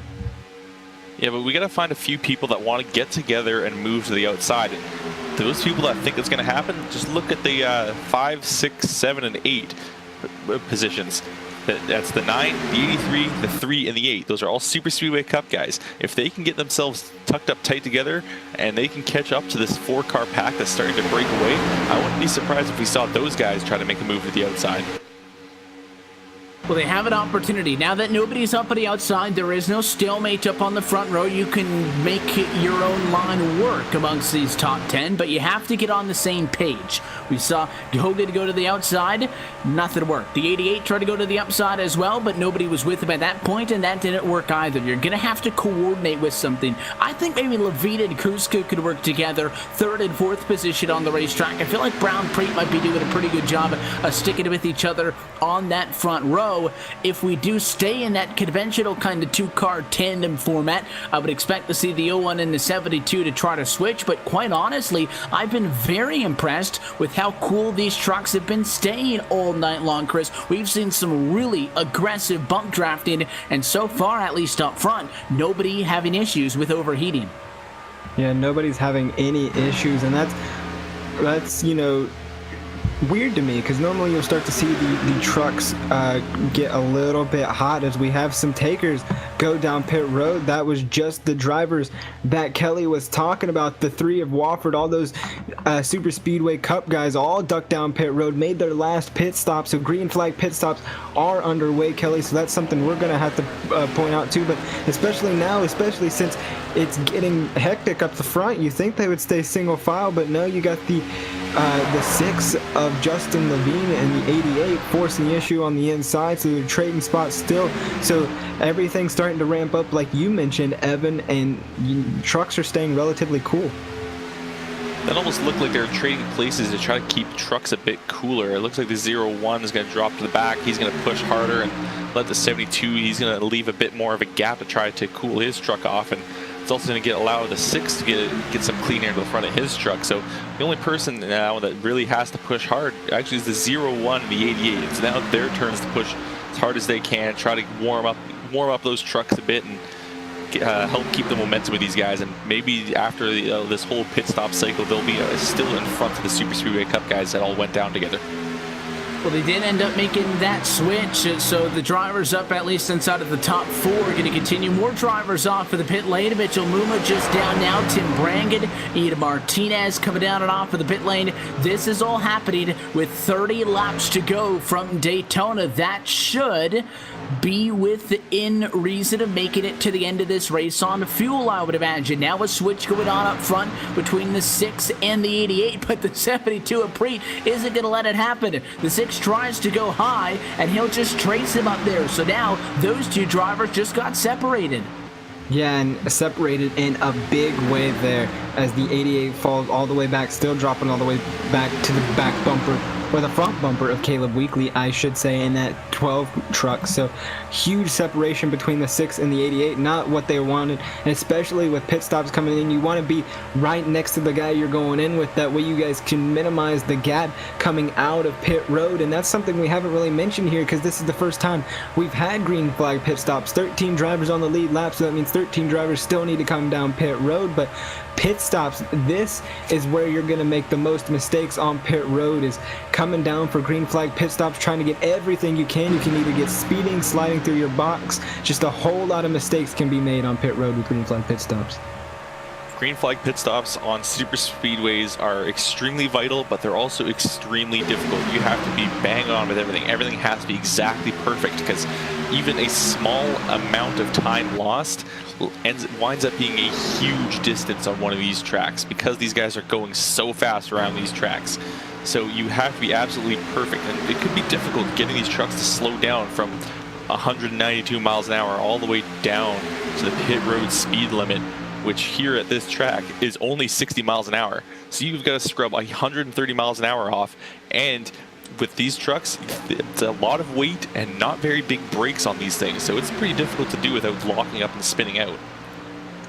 We mentioned that it was the Super Speedway Cup guys who have been on and off of the pit lane. That leaves Rodney Wofford, who was the first driver in and out of that group, who decided to go with fuel only, who leads those drivers. Justin Bruns down pit road as of this time by, which would leave Gary Weaver 31 seconds, somewhat off of the top spot as the last driver running on track, who has not pitted, which puts him back in 9th spot. But Rodney Wofford would have become your race leader if everybody else were to pit and fall behind. I think the advantage that this group up front has is they've got more cars, more trucks. You've got Levine, Preet, Brown, Kruska, and Weekly up there, even Garrison Hogan still in there. 6 trucks in line. If they were to stay single file, that'd be pretty quick to get around the racetrack. All of this side by side, though, and switching, Chris, I think is hurting them. Rodney Wofford's group is 10th, 11th, and 12th. They're 40 seconds back. The last time by the start-finish line, they were 2 seconds slower than the lead group, I think, just based on sheer numbers.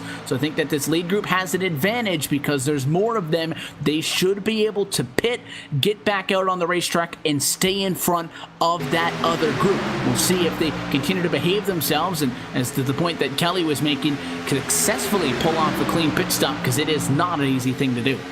It's definitely not, and the more people you try to have go down pit road at once here, Kelly, the more disastrous it can be. You can run in, you can wreck going down pit road, so just a whole lot of multipliers add into the already daunting pit stop that happens here. But the other question is, to Evan's point of being 2 seconds slower, is when do these guys up front come down pit road? Because the more time they spend on pit road, the more time they're just gonna lose. Even though they do have the sheer numbers, they can't make it, and they're only hurting themselves, because what if they can't pull out the clean pit stop? Well, if they stay out longer and longer, they're just going to start losing the time that they need to gain, or losing the laps that they need to have to gain those positions back between the Super Speedway Cup guys and Jorgensen, Wofford, and Osborne all the way back there. So they need to figure out something quick and try to get down pit road as fast as they can. You know what those super speedway guys are wanting to see right now? They want to see that yellow flag come out, because they do not have to pit. I don't believe they'll have to pit at all till the end of this race, and they are on the lead lap. So if the yellow flag comes out, these guys up front, oh, and there it goes. Wow. We have a truck on its roof. Caleb Weekly just got turned upside down, and the caution right to that point is out. Big issues for the number 12 Chevrolet. He's got an autism speaks design on that Chevrolet Silverado tonight, and Caleb was in position to have a good run, and the yellow flag is out. A second look at that one in just a moment. I don't really see trucks blow over that much in iRacing, but he just went straight up and over. He and the 89 got a little bit out of shape with each other, and they hooked, and that 12 was immediately on his lid and slid like that for a good 500 feet. Yellow comes out. That's bad news for everybody who is yet to pit. And I don't think it had anything to do with the banking there, Evan, because he was pretty up off the yellow line and they weren't quite into the tri-oval yet. So I don't know what could have caused that 12 car going up and over, but what a wild ride for Caleb Weekly. And just like Kelly was talking about, there is the caution. What Wofford, Jorgensen, and company wanted to see, and definitely not what Levine, Brown, and company wanted to see. So we'll have to see how everything shakes up in position-wise. But as Kelly said, Wofford and Jorgensen, they won't have to pit. Yeah, they're going to be good to the end, so when the guys up front here come down pit road as they are doing now, they can simply stay out and assume the race lead. Here comes those drivers, though. Travis Brown down pit road, followed by everybody else. You've got Hall in, Hogan's down pit road as well, Preet, Kruska, and company, they're all coming down pit road to get enough gas to go to the end of this thing. Rodney Watford and company do not pit. However, Justin Levine also deciding to stay out in that number 6 machine, was a part of this lead pack. And I'm not sure what strategy play the 6 machine may be on, Kelly, but definitely this is going to put him off cycle because everybody who he was with has pitted. He has not. The last time I'm just taking a look that 6 was on pit road was way back at lap number 47. He will not make it to the end of this race without pitting again, I don't think. No, that truck is going to be running on fumes in a few laps here, so he definitely missed his chance right there to go in and get his pit stop done. This is definitely going to hurt him in the long run because he's now going to have to pit under green unless he pits this time around. So that truck is definitely in some trouble if he decides to stay out there. But I don't know if that was a strategy call or if he just messed up and missed his chance there. We'll see if he does decide to come back down to the pit lane maybe the second time around. Wouldn't be quite up to date with what the strategy and the concept behind that would be. Maybe he thinks that because the yellow's coming out late, we're going to get a lot of yellows. The age-old saying goes, cautions breed cautions. Maybe he's banking on us having a lot of yellows, giving him an opportunity to save a lot of fuel. But we will find out if maybe that was just simply a miscommunication. He's riding that double yellow line this time before. Maybe it looked like he was walking to the pit lane. And Justin Levine is going to pit the second time around. So instead of being at the lead of that group, he's going to pit a lap after them. And he will go all the way to the back of the 12 cars scored right now on the lead lap. William Kruska in the 88 machine is going to end up in front of him through all of this, and that is going to cycle through back to the top spot in this race as we look up behind the pace car, and everybody's going to get back orderly once we get the wave bys around, which includes Malik Ray and company. I believe our race leader is going to end up being somebody from that Wofford group. It may be, in fact, the 3 himself. And it will, Evan, it will cycle out to be that 3 of Rodney Wofford, and just behind him will be the 81 of Josh Hall. So what a rebound for that 81 machine, Evan, is he's had some trouble, started in 20th, had a little bit of a spin going up into the outside wall. Lucky he didn't get pancaked by anybody else, but now to rebound up to be on the outside row once everything is said and done. It's going to be interesting to see if he can get a great start and maybe even have something for the 3 of Rodney Wofford once we get everything going back green. And it was right to the point, Kelly. You were talking about it when it happened. These guys, what they need is a yellow. In most cases, the drivers who stay out are on the conservative call because if a yellow comes out, you tend to get stuck a lap down. But at plate track racing, it's completely the opposite, where that short pit call typically the best because as long as you're within maybe 10, 15 seconds of the guys up front, if you pit, you are not going to lose your lead lap status. And that call happened to be the winning one. Yeah, it worked out perfectly for those guys. They were with, I believe at the time that caution came out, they were, I think, only 39 seconds back. So I think they would have had the lead no matter what if we waited for the green flag cycle to completely go through or not. I think these guys were on that advantage. Did have the advantage. Were on that winning strategy because they were working together so well. They pushed themselves so perfectly to be able to get a lot of speed, and now they're being rewarded here with running up front. I think Rodney Wofford will now be our race leader. Looks like the 3 is going to cycle through to the race lead. Josh Hall going to go to second with Travis Brown, Spencer Preet, William Kruska inside of the top 5. So that works out for the 3 of Wofford. Your Polstead are going to go back to the front late in this race at Daytona as the restart is going to come up. with exactly 20 laps to go. Another big thing to behind tonight's second annual Suicide Prevention 250. Want to, of course, note the Suicide Prevention Hotline is a national suicide prevention lifeline. It's a national network of local crisis centers that provide free and confidential emotional support to people in a suicidal crisis or just emotional distress 24 hours a day and 7 days a week. They are committed to improving crisis centers in advancing suicide prevention by empowering individuals, advancing professional best practices, and building awareness. If you or someone you know needs help, you can call the hotline toll-free anytime at 1-800-273-8255, and you could also find other ways to contact them online at suicidepreventionlifeline.org. The guys here at the Drive for Suicide Prevention that put all these events on with us so good at promoting a very worthwhile cause. So if anybody you know may be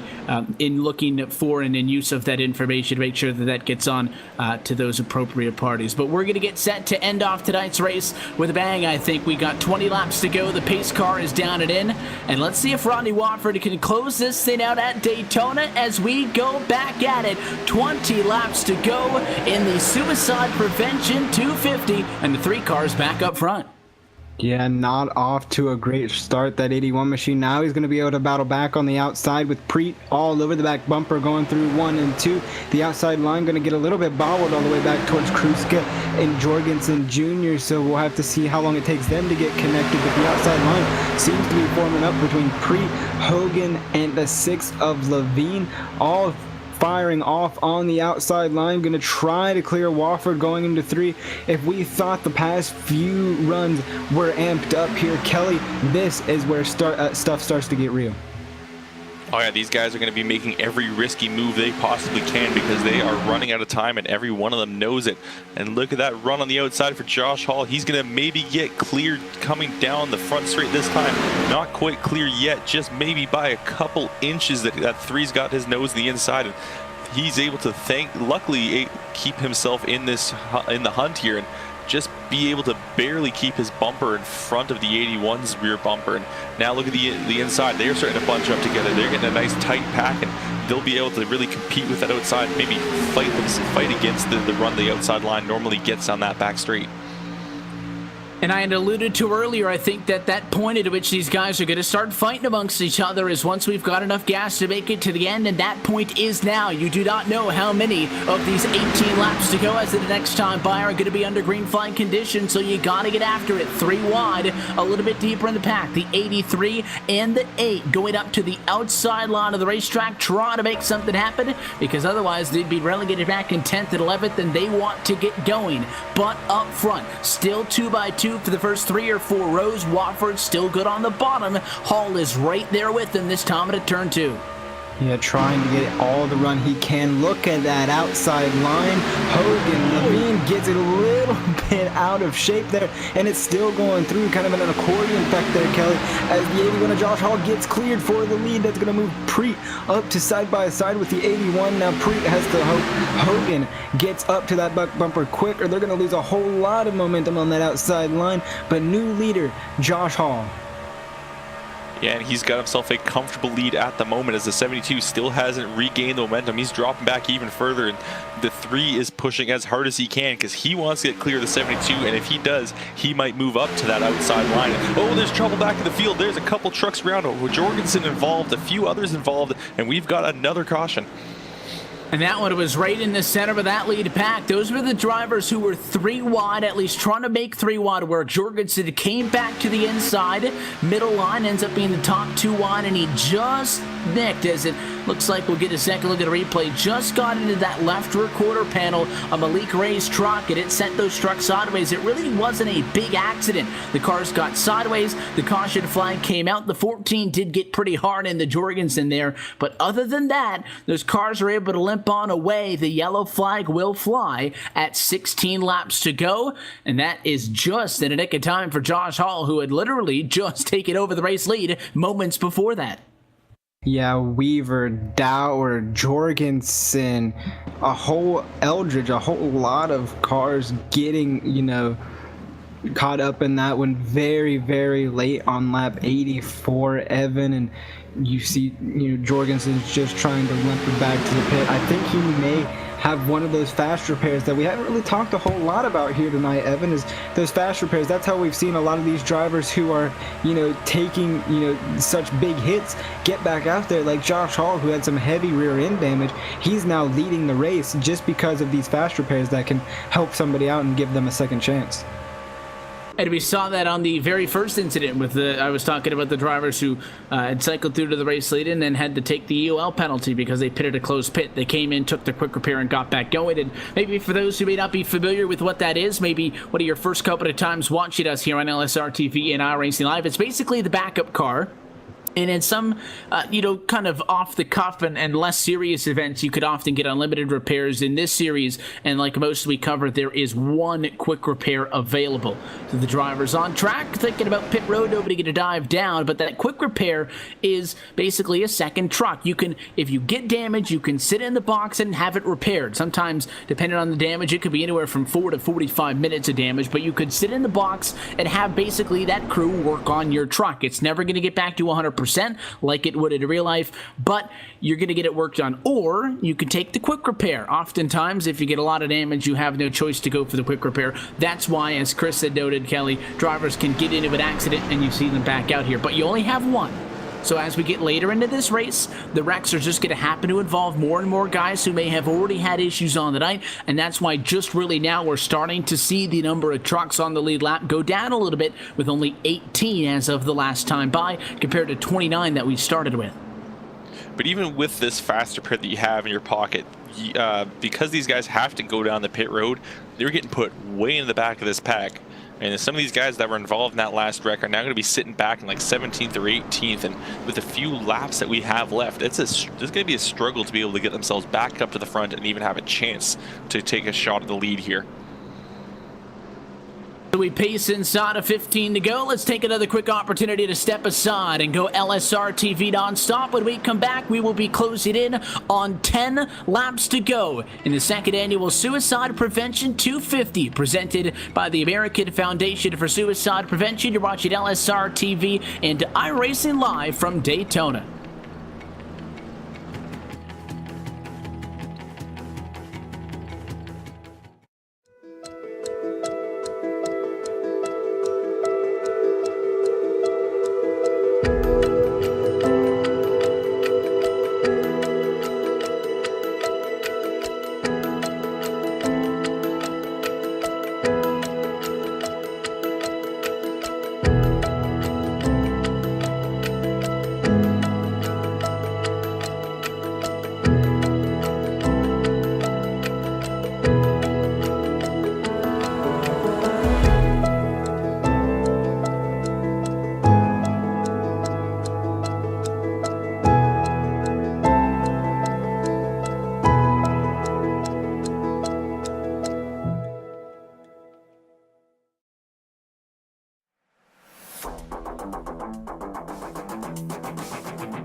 Back live from the World Center of Racing, that time by the stripe. The lights are out on top of the iRacing.com official pace car, leaving us with just 12 laps left to go in tonight's second annual Suicide Prevention 250. Happy that you're with us on LSRTV and iRacing Live. Evan Pasoko, Chris Murdoch, Kelly Dahl, topside with you with Cisco Scaramuza downstairs. Your race leader is Josh Hall. He just took over that number one position, Chris, moments before we saw car go upside down in the tri-oval, which has slowed us up for only a third or fourth time tonight. It has been a very quick and high-intensity race, but you have seen nothing yet. The restart going to come with 12 laps to go, and it's time to buckle up.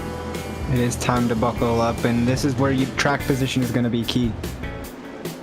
The guys up front, the 81 and the 3, very different stories. Josh Hall was the final driver to take a time at qualifying, started in 20th. He'll bring us to the green flag, Kelly. The driver on the outside of the front row, Rodney Watford, started from pole position. You've got Travis Brown in third, who's passed 25 trucks to get to where he sits now. None of that matters. You just got to work with what you got. That includes everybody top to bottom of the 18 trucks on the lead lap. Yeah, and Rodney Wofford has been sitting up near the front for most of the race, but now it doesn't come down to just him. He has to hope the guys behind him will push him hard for him to even have a chance to get in front of Josh Hall. His car is going to jump for pit road this time for what could be the final restart on the evening. Hall, Watford, Brown, Preet, Kruska, the top 5. Continuing through with Hogan, Levine, Osborne, Luskin, Bruns inside of the top 10. Here we go. 12 laps left to go from Daytona. Green flag flies as we go back underway inside of poles to turn 1, but very separated. A lot of spacing to turn 1. Hogan going to go top to bottom.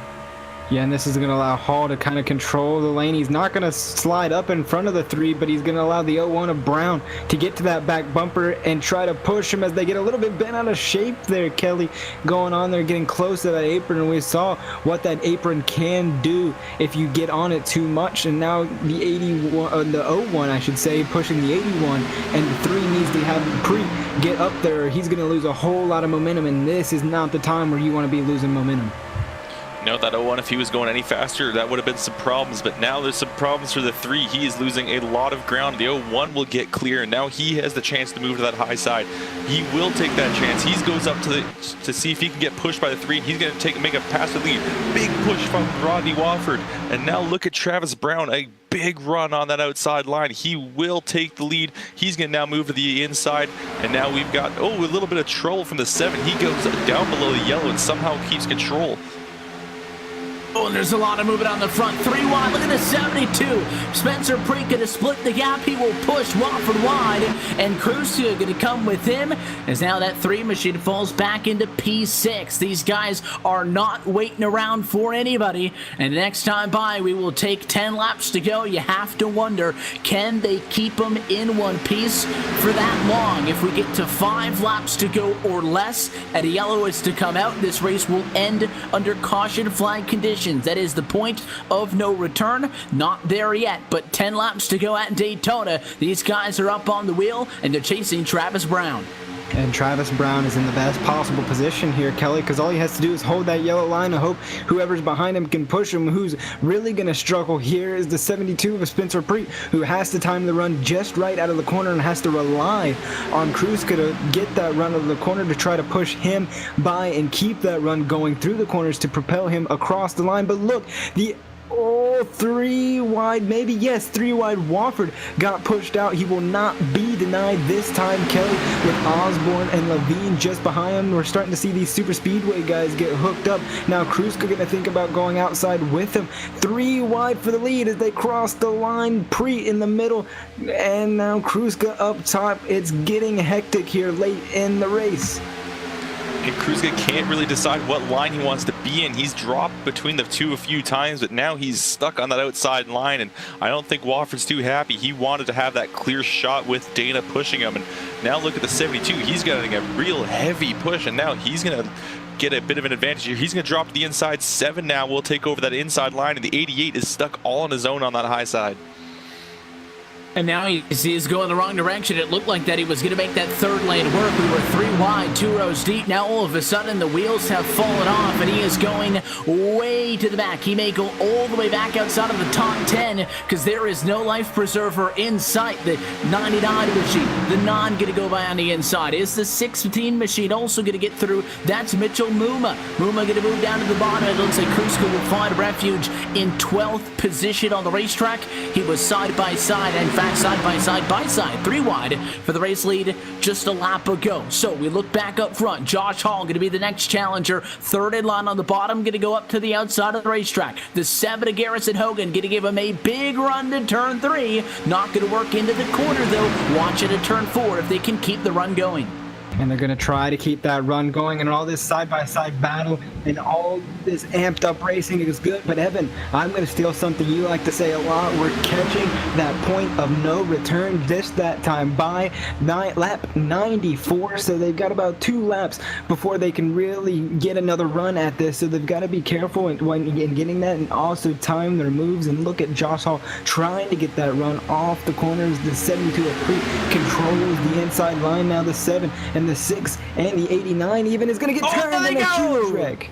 Spinning on the inside of the racetrack. Everybody up front looks like they might be okay. Justin Levine got into the outside wall, but those spinning were down below the double yellow. It's Preet, Brown, and Hogan. No caution, and there it is. Yellow flag flies. Coming to 6 laps to go. That may just mean we'll have an opportunity to go back green, but Callie, we were wondering, could they hold on to it? And the answer was no. No, there was trucks absolutely everywhere, and it looked like Preet just spun himself all the way around. He was in the grass, and there is absolutely no grip down there. That truck just continued to spin and slide until he finally got back onto the pavement. Unfortunately, that carried him right onto the track, and that had him stop sideways on the track. I thought for a minute we were going to stay green. We were going to keep going until the end here, but now I think we might be set up for maybe a 1 or 2 lap shootout here with the way this caution may work out. Because those 3 trucks, they went down to the bottom, and again, at that point, I agree we were good, but I think the issue was Spencer Preet and the 72 machine spun back up above the double yellow line, came to a stop. That's where the caution ended up coming out. The other 2 trucks that spun out stayed down on what is a very wide apron here at Daytona International Speedway, and if they had stayed down below the yellow as you saw them spin out of frame there on that first overhead look, we would have been okay. But then Preet ended up going to back up above the double yellow, and that's where the caution flag came from the sim, and it came again just approaching 6 laps to go. If they had passed the start finish line and were off at 1 and 2 and the yellow came out, it would be, I think, a completely different story, because then you would have to loop back around the track to catch up to the pace car. But because the pace car pulled right out in front of them and pit road was open as of that time by, this race should get a 1, if not even maybe a 2 lap shootout to the end. And I think we kind of, spoke that caution into existence there, Evan, because not even about 10 seconds after I'd mentioned that point of no return, they were spinning down on the apron, down the super stretch. So we will get a chance to rack them and stack them one more time, but that's about all they're going to get is one more shot. If a caution comes out now, whoever is leading at that point, whether it be Josh Hall, whether it be Malik Ray, Rodney Wofford, or anybody in the top 10, maybe have a chance at this if a caution or a big wreck were to happen. So if any of those drivers were to be leading once that caution comes out, they take it. There's no racing back to the line. It's over. And all we can do is really just wait on that pace car to see when the lights on top of it go out, and that'll be our heads up at 1 lap to go. If it is a 2 lap to go shootout, a more conventional green to white checker overtime styled finish, there is still no guarantee in that circumstance that this race goes green to the end, because you would have to make it to that white flag to get that assurance. If we get a 1 lap shootout, then it would mean that it would be no holds bar. Everybody can go after it. Doesn't matter what happens for the first 2.49 miles. Whoever gets to that start finish line first in one piece, it's optional, would get the win in this race. Next time by, 96 laps going to be complete, 4 laps to go. So I'm thinking we might get 2 laps out of this. Yeah, it's entirely possible that we could get a 2 lap shoot out of this, and I think that would be the best case scenario, because with those 2 laps, you at least get those trucks enough time to get fully up to speed and really have a chance to get a few battles in in before the end of this race. With a 1-lap shootout, you don't really get too much because because you have the restrictor plates on these things, you don't have enough power to get these things up to full speed within 1 lap. So by the end, it really isn't until like maybe the turn 3 or 4 that these guys can really start working the draft actually in these trucks. Lights on top of the pace car remained on for the moment, so it is not going to be a 3-lap to go shootout to the end at Daytona. We know that much. If they do go out the next time by, we will have 2 laps around this 2.5-mile super speedway to be able to get to the end of tonight's second annual Suicide Prevention 250 presented by the American Foundation for Suicide Prevention. It's a nonprofit organization exclusively dedicated to understanding and preventing suicide through research, education, and advocacy, and reaching out to people with mental disorders and those that are impacted by suicide. You can find out more information online at afsp.org. Looks like we're going to have 18 drivers total scored on the lead lap. A couple of them have damage. Caleb Weekly, who's all the way at the bottom of that totem pole at 18th position, he's on the pit lane trying to get some damage fixed up. I would say if you're in the top 10, you've got a shot at this thing. Now, if everybody on the front couple of rows wrecks at some point, who knows? 17th and 18th could win this thing. But I feel like you have to be within inside of the top 10 to be able to be in a spot to make a lane work. If they're 2 wide in front of you, I think that's close enough to the front to force the 3rd lane. And that 3rd lane looked really good when Jorgensen was up there on that last run. So we'll see if that happens again. And if somebody wants to go for it once more, I think you have to. You really do. You have to give it your all, whether the caution comes out or not. You can at least say you've tried. But let's talk about 2 drivers who have given it their all this entire race here, Evan. Josh Hall and Malik Gray, which happen to be on your front row, starting 20th and 22nd, respectively. They are your biggest movers, and they are your front 2 runners. Malik Gray was fighting some, being a lap down a few cautions ago. He was able to get that waiver round when the 12, I think, got up and over on his lid, and he was up on the lead lap, and now he's battling for the lead in that 2nd place position. So hats off to both of those drivers who have done a heck of a job to get back up front, but it's not over yet.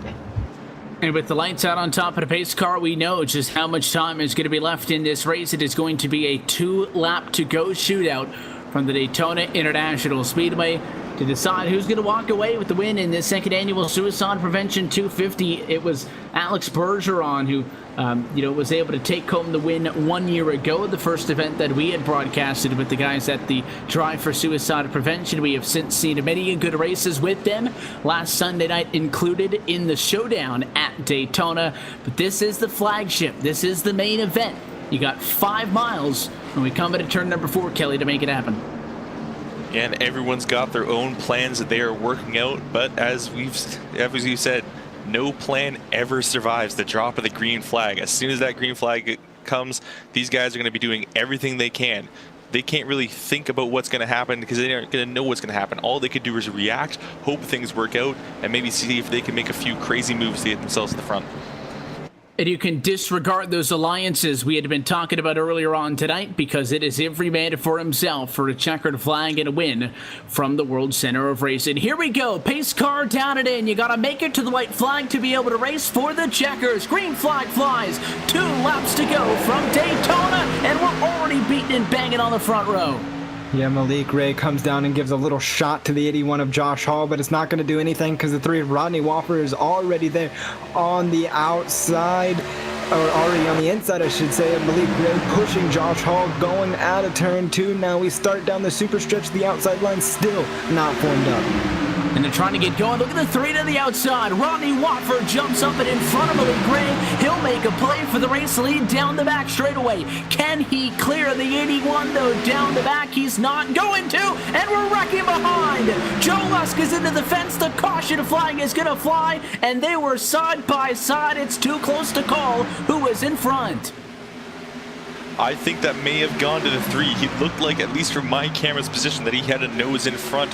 However, it's going to be down to the... I do not know if the series stewards are going to call it themselves, or if it is going to be completely up to the iRacing service. But it was an extremely close finish there. I think the 3 was a nose ahead of the 81, so we'll have to see just in a few moments what the official call will be. It's incredibly tight, and we're going to work on getting a solid shot of that up on your screen because the caution comes out at the moment the lights come on.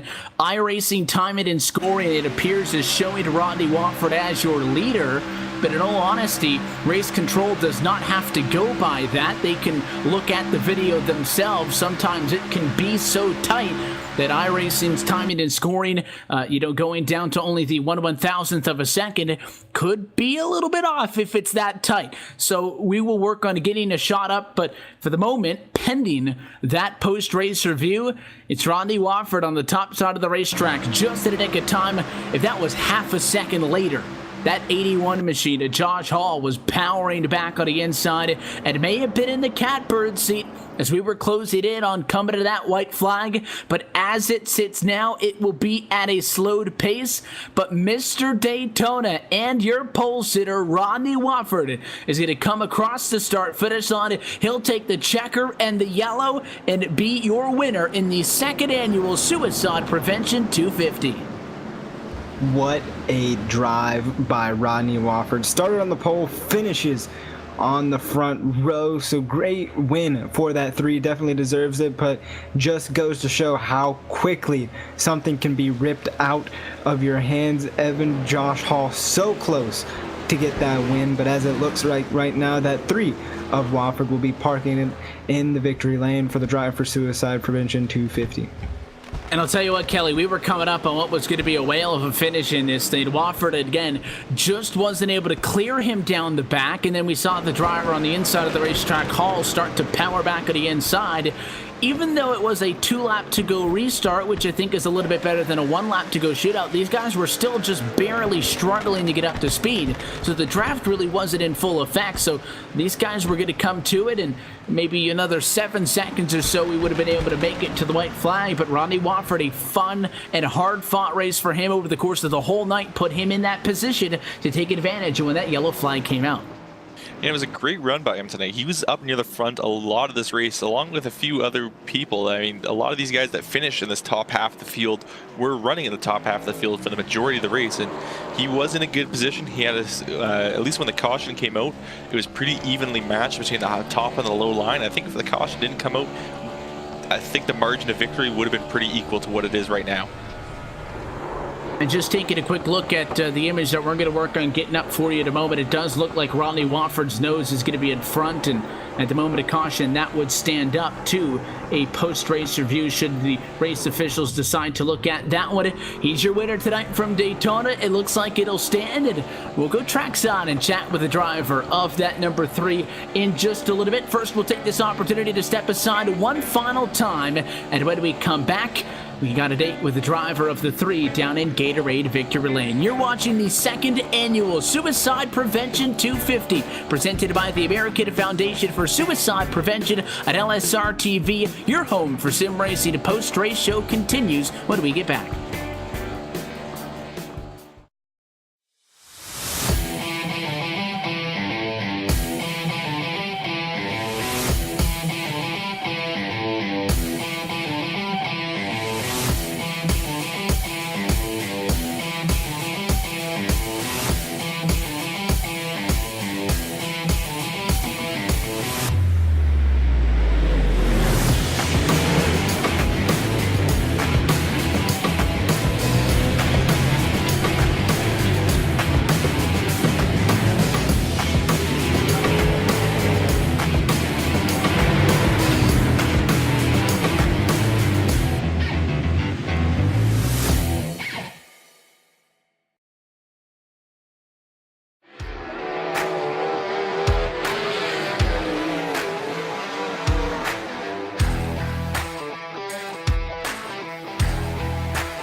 I actually, really enjoy dirt racing. Feels good to get in the car, and we have, great cars and engines and things at KKR, so it's nice to drive a fast sprint car.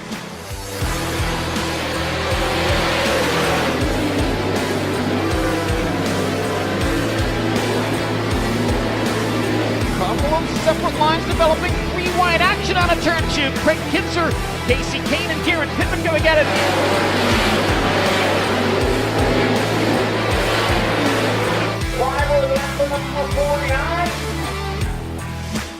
I think the differences between, NASCAR and the sprint races on dirt is just a much different mindset. The way you drive your cars, the setup, the feel you're looking for. I think one of the hardest things to tell as a fan is when you're watching a race, whether it's a NASCAR race, a dirt race, is just what's really going on in the car.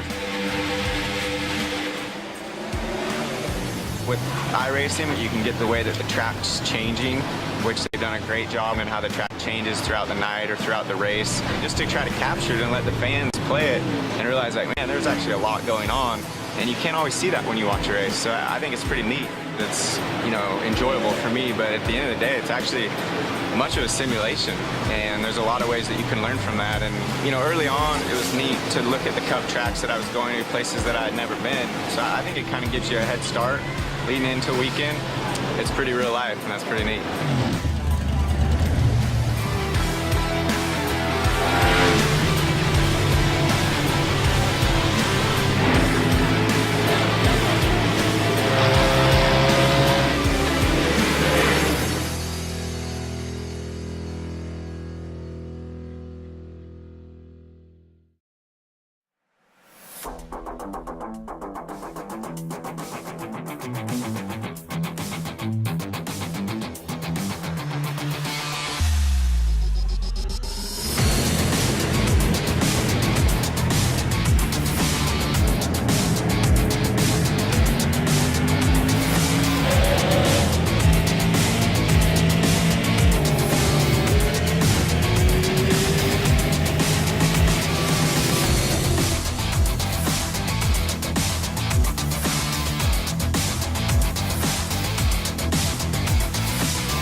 Welcome back live to the Daytona International Speedway following a 2-lap-to-go dash to the end of this second annual Suicide Prevention 250, presented by the American Foundation for Suicide Prevention and hosted by our friends at the Drive for Suicide Prevention. Ronnie Wofford is your race winner. We'll go trackside with him in just a moment. But first, we got to show you that margin of victory at the moment of caution.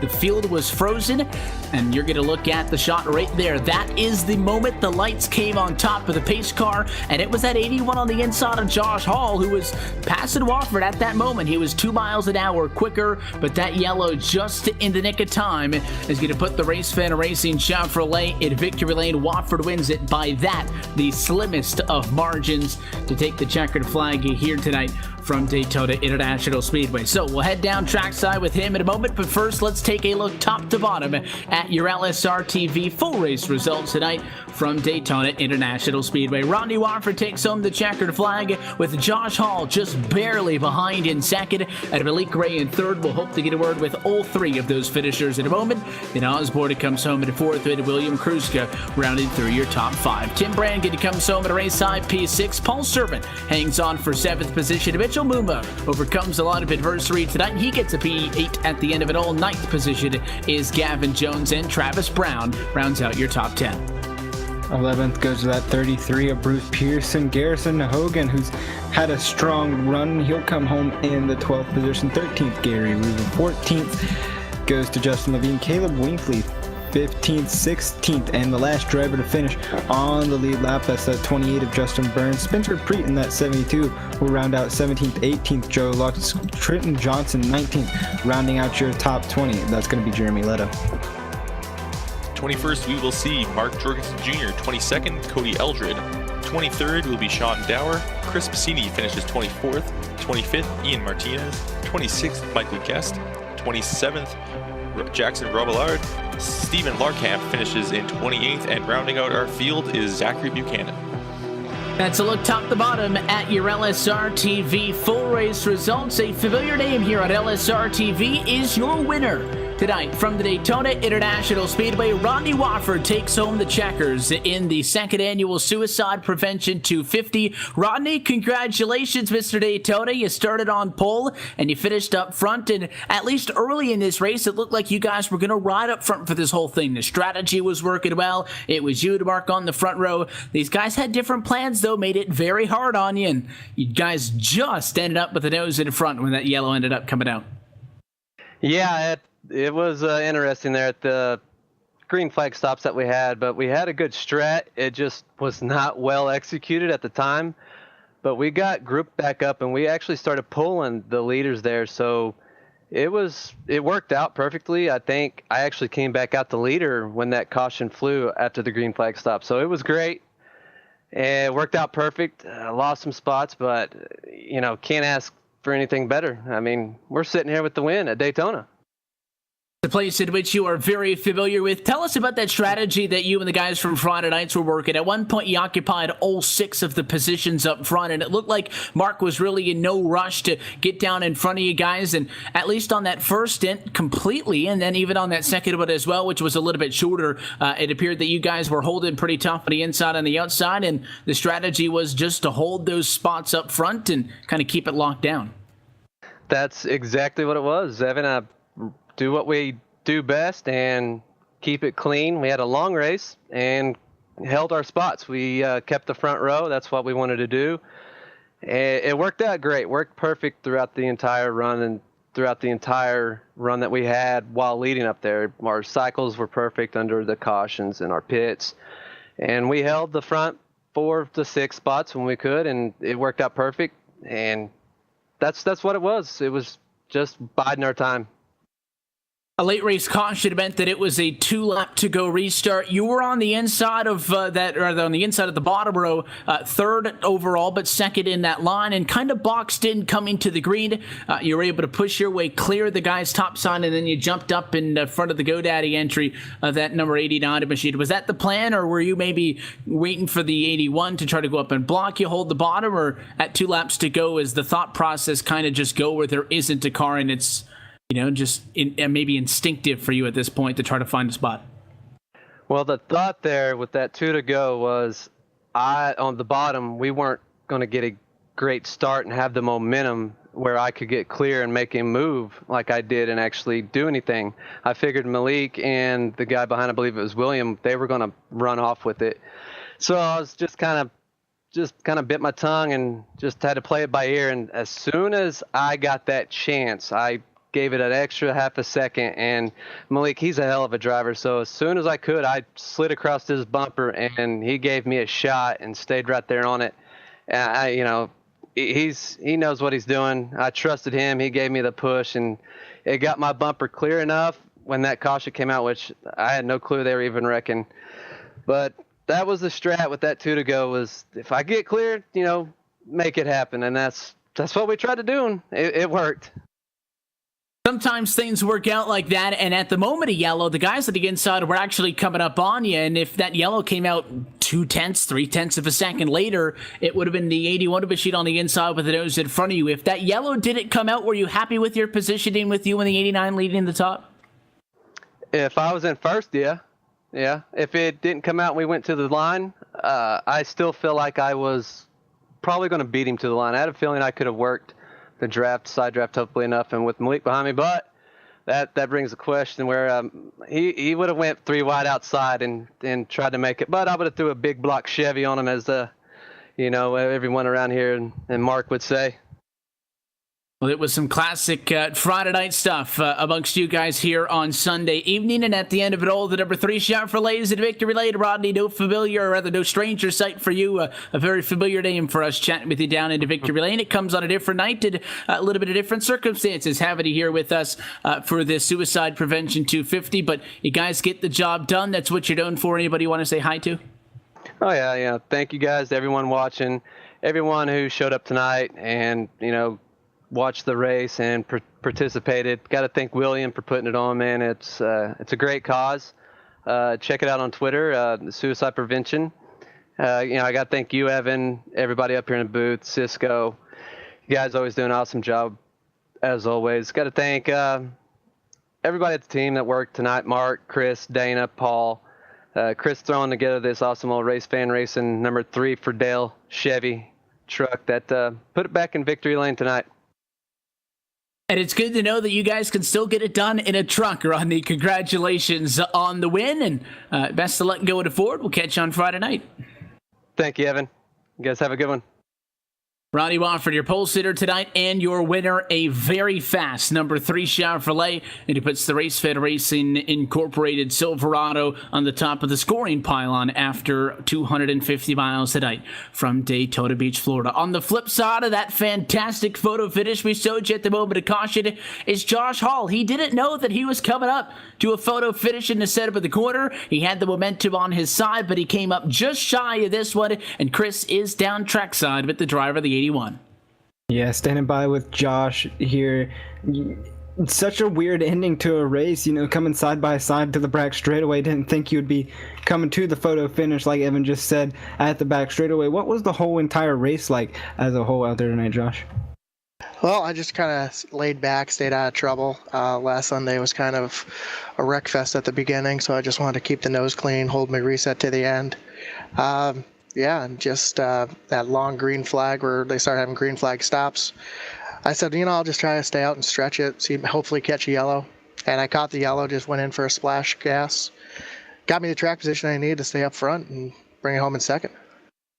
And we saw earlier in the race you had some troubles, not getting into anything too hard, and luckily not getting pancaked to where, things got worse. But, what was it like going from the front and riding in the pack and going all the way to the back and working your way back up to the front and trying to get through that truck? Was it hard to get through all the trucks? Because there were quite a few of them, a lot more than last week. So was it hard working through with the draft and everything to get back up to where you could finish second? Yeah, last week, if I fell off a little bit, I felt like I could suck back up pretty well. This week, the truck just didn't want to suck up. The side draft was a little bit stronger, so you could get pulled back a little bit quicker. That's one of the reasons why I kind of fell to the back a little bit. But, yeah, it was a lot of checkups, a lot of tough racing. And you saw me get spun around there when I got checked up. And luckily, like I said, able to get the track position and get back up to the front. And that you did, coming from 20th to 2nd. So, what a drive. And we've done a lot of Daytona racing throughout the weeks and everything. And I'm sure there's been a few testing to test the draft model and all that going on. What's your thought on such a huge track like Daytona, the draft model, the trucks, the combination of the store and the league going on here? What's your whole thought on the whole super speedway racing? I love super speedway racing. Most of my wins in iRacing come from the super speedway. I've always run super speedway leagues. I'm part of the F&D group, the mediocre motorsports group. So we do a lot of super speedway league stuff. So I'm really comfortable out here in the draft, and that's kind of the stuff I like to do. I love this style of racing, whether it's the trucks or any other car out here.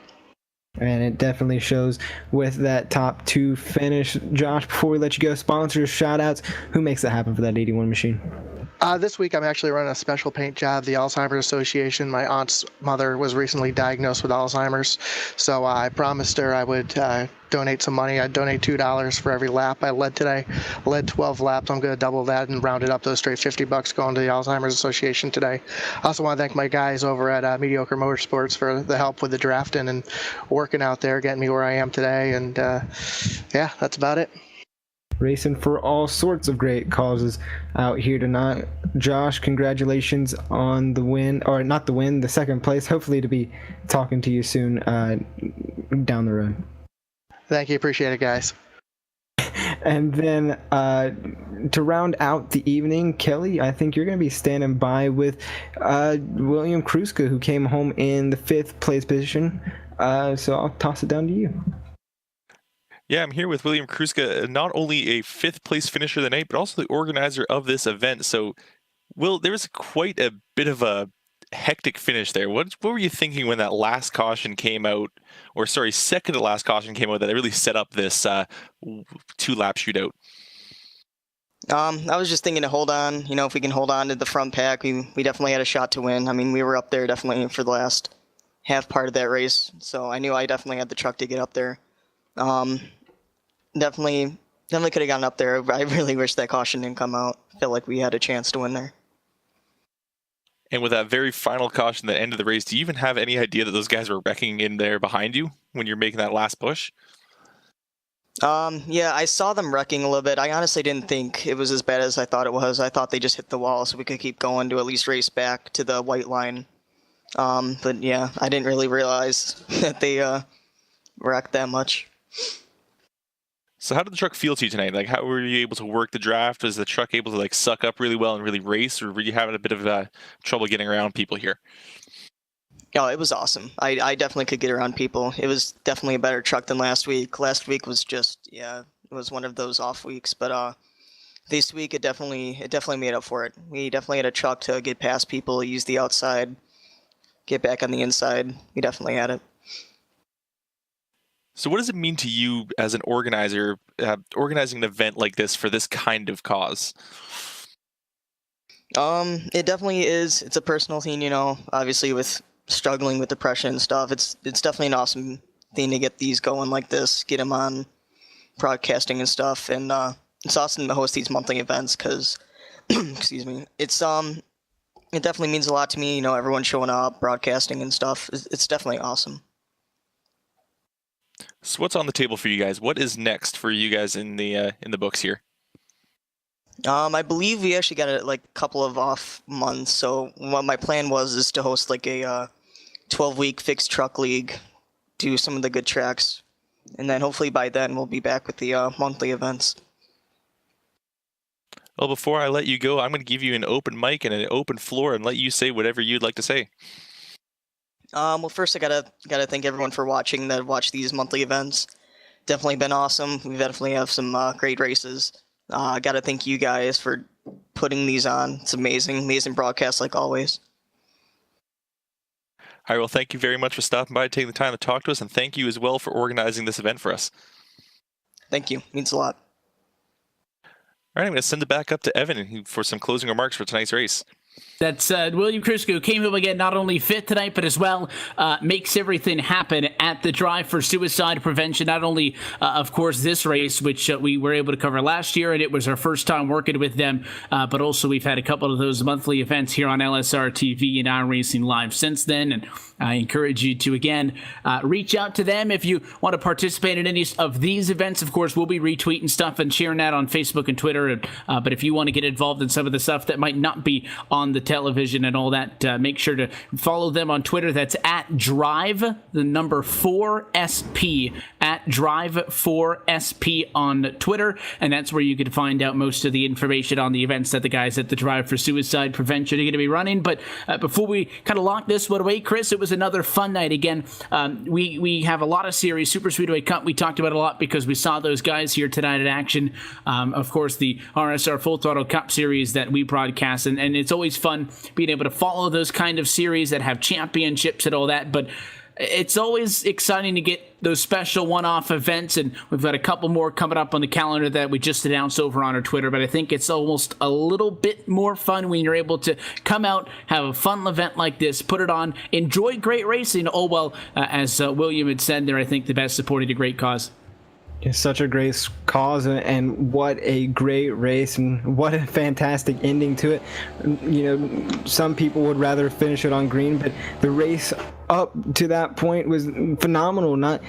Most of the race was too wide there, Evan, and it was side by side, action packed, 3 wide, people flipping over, blowing over in the tri-oval. So a whole lot of stuff happened from start to finish. A whole lot of things can happen in 100 laps at Daytona, and I think they all pretty much did. So cannot wait to see what's next for these guys.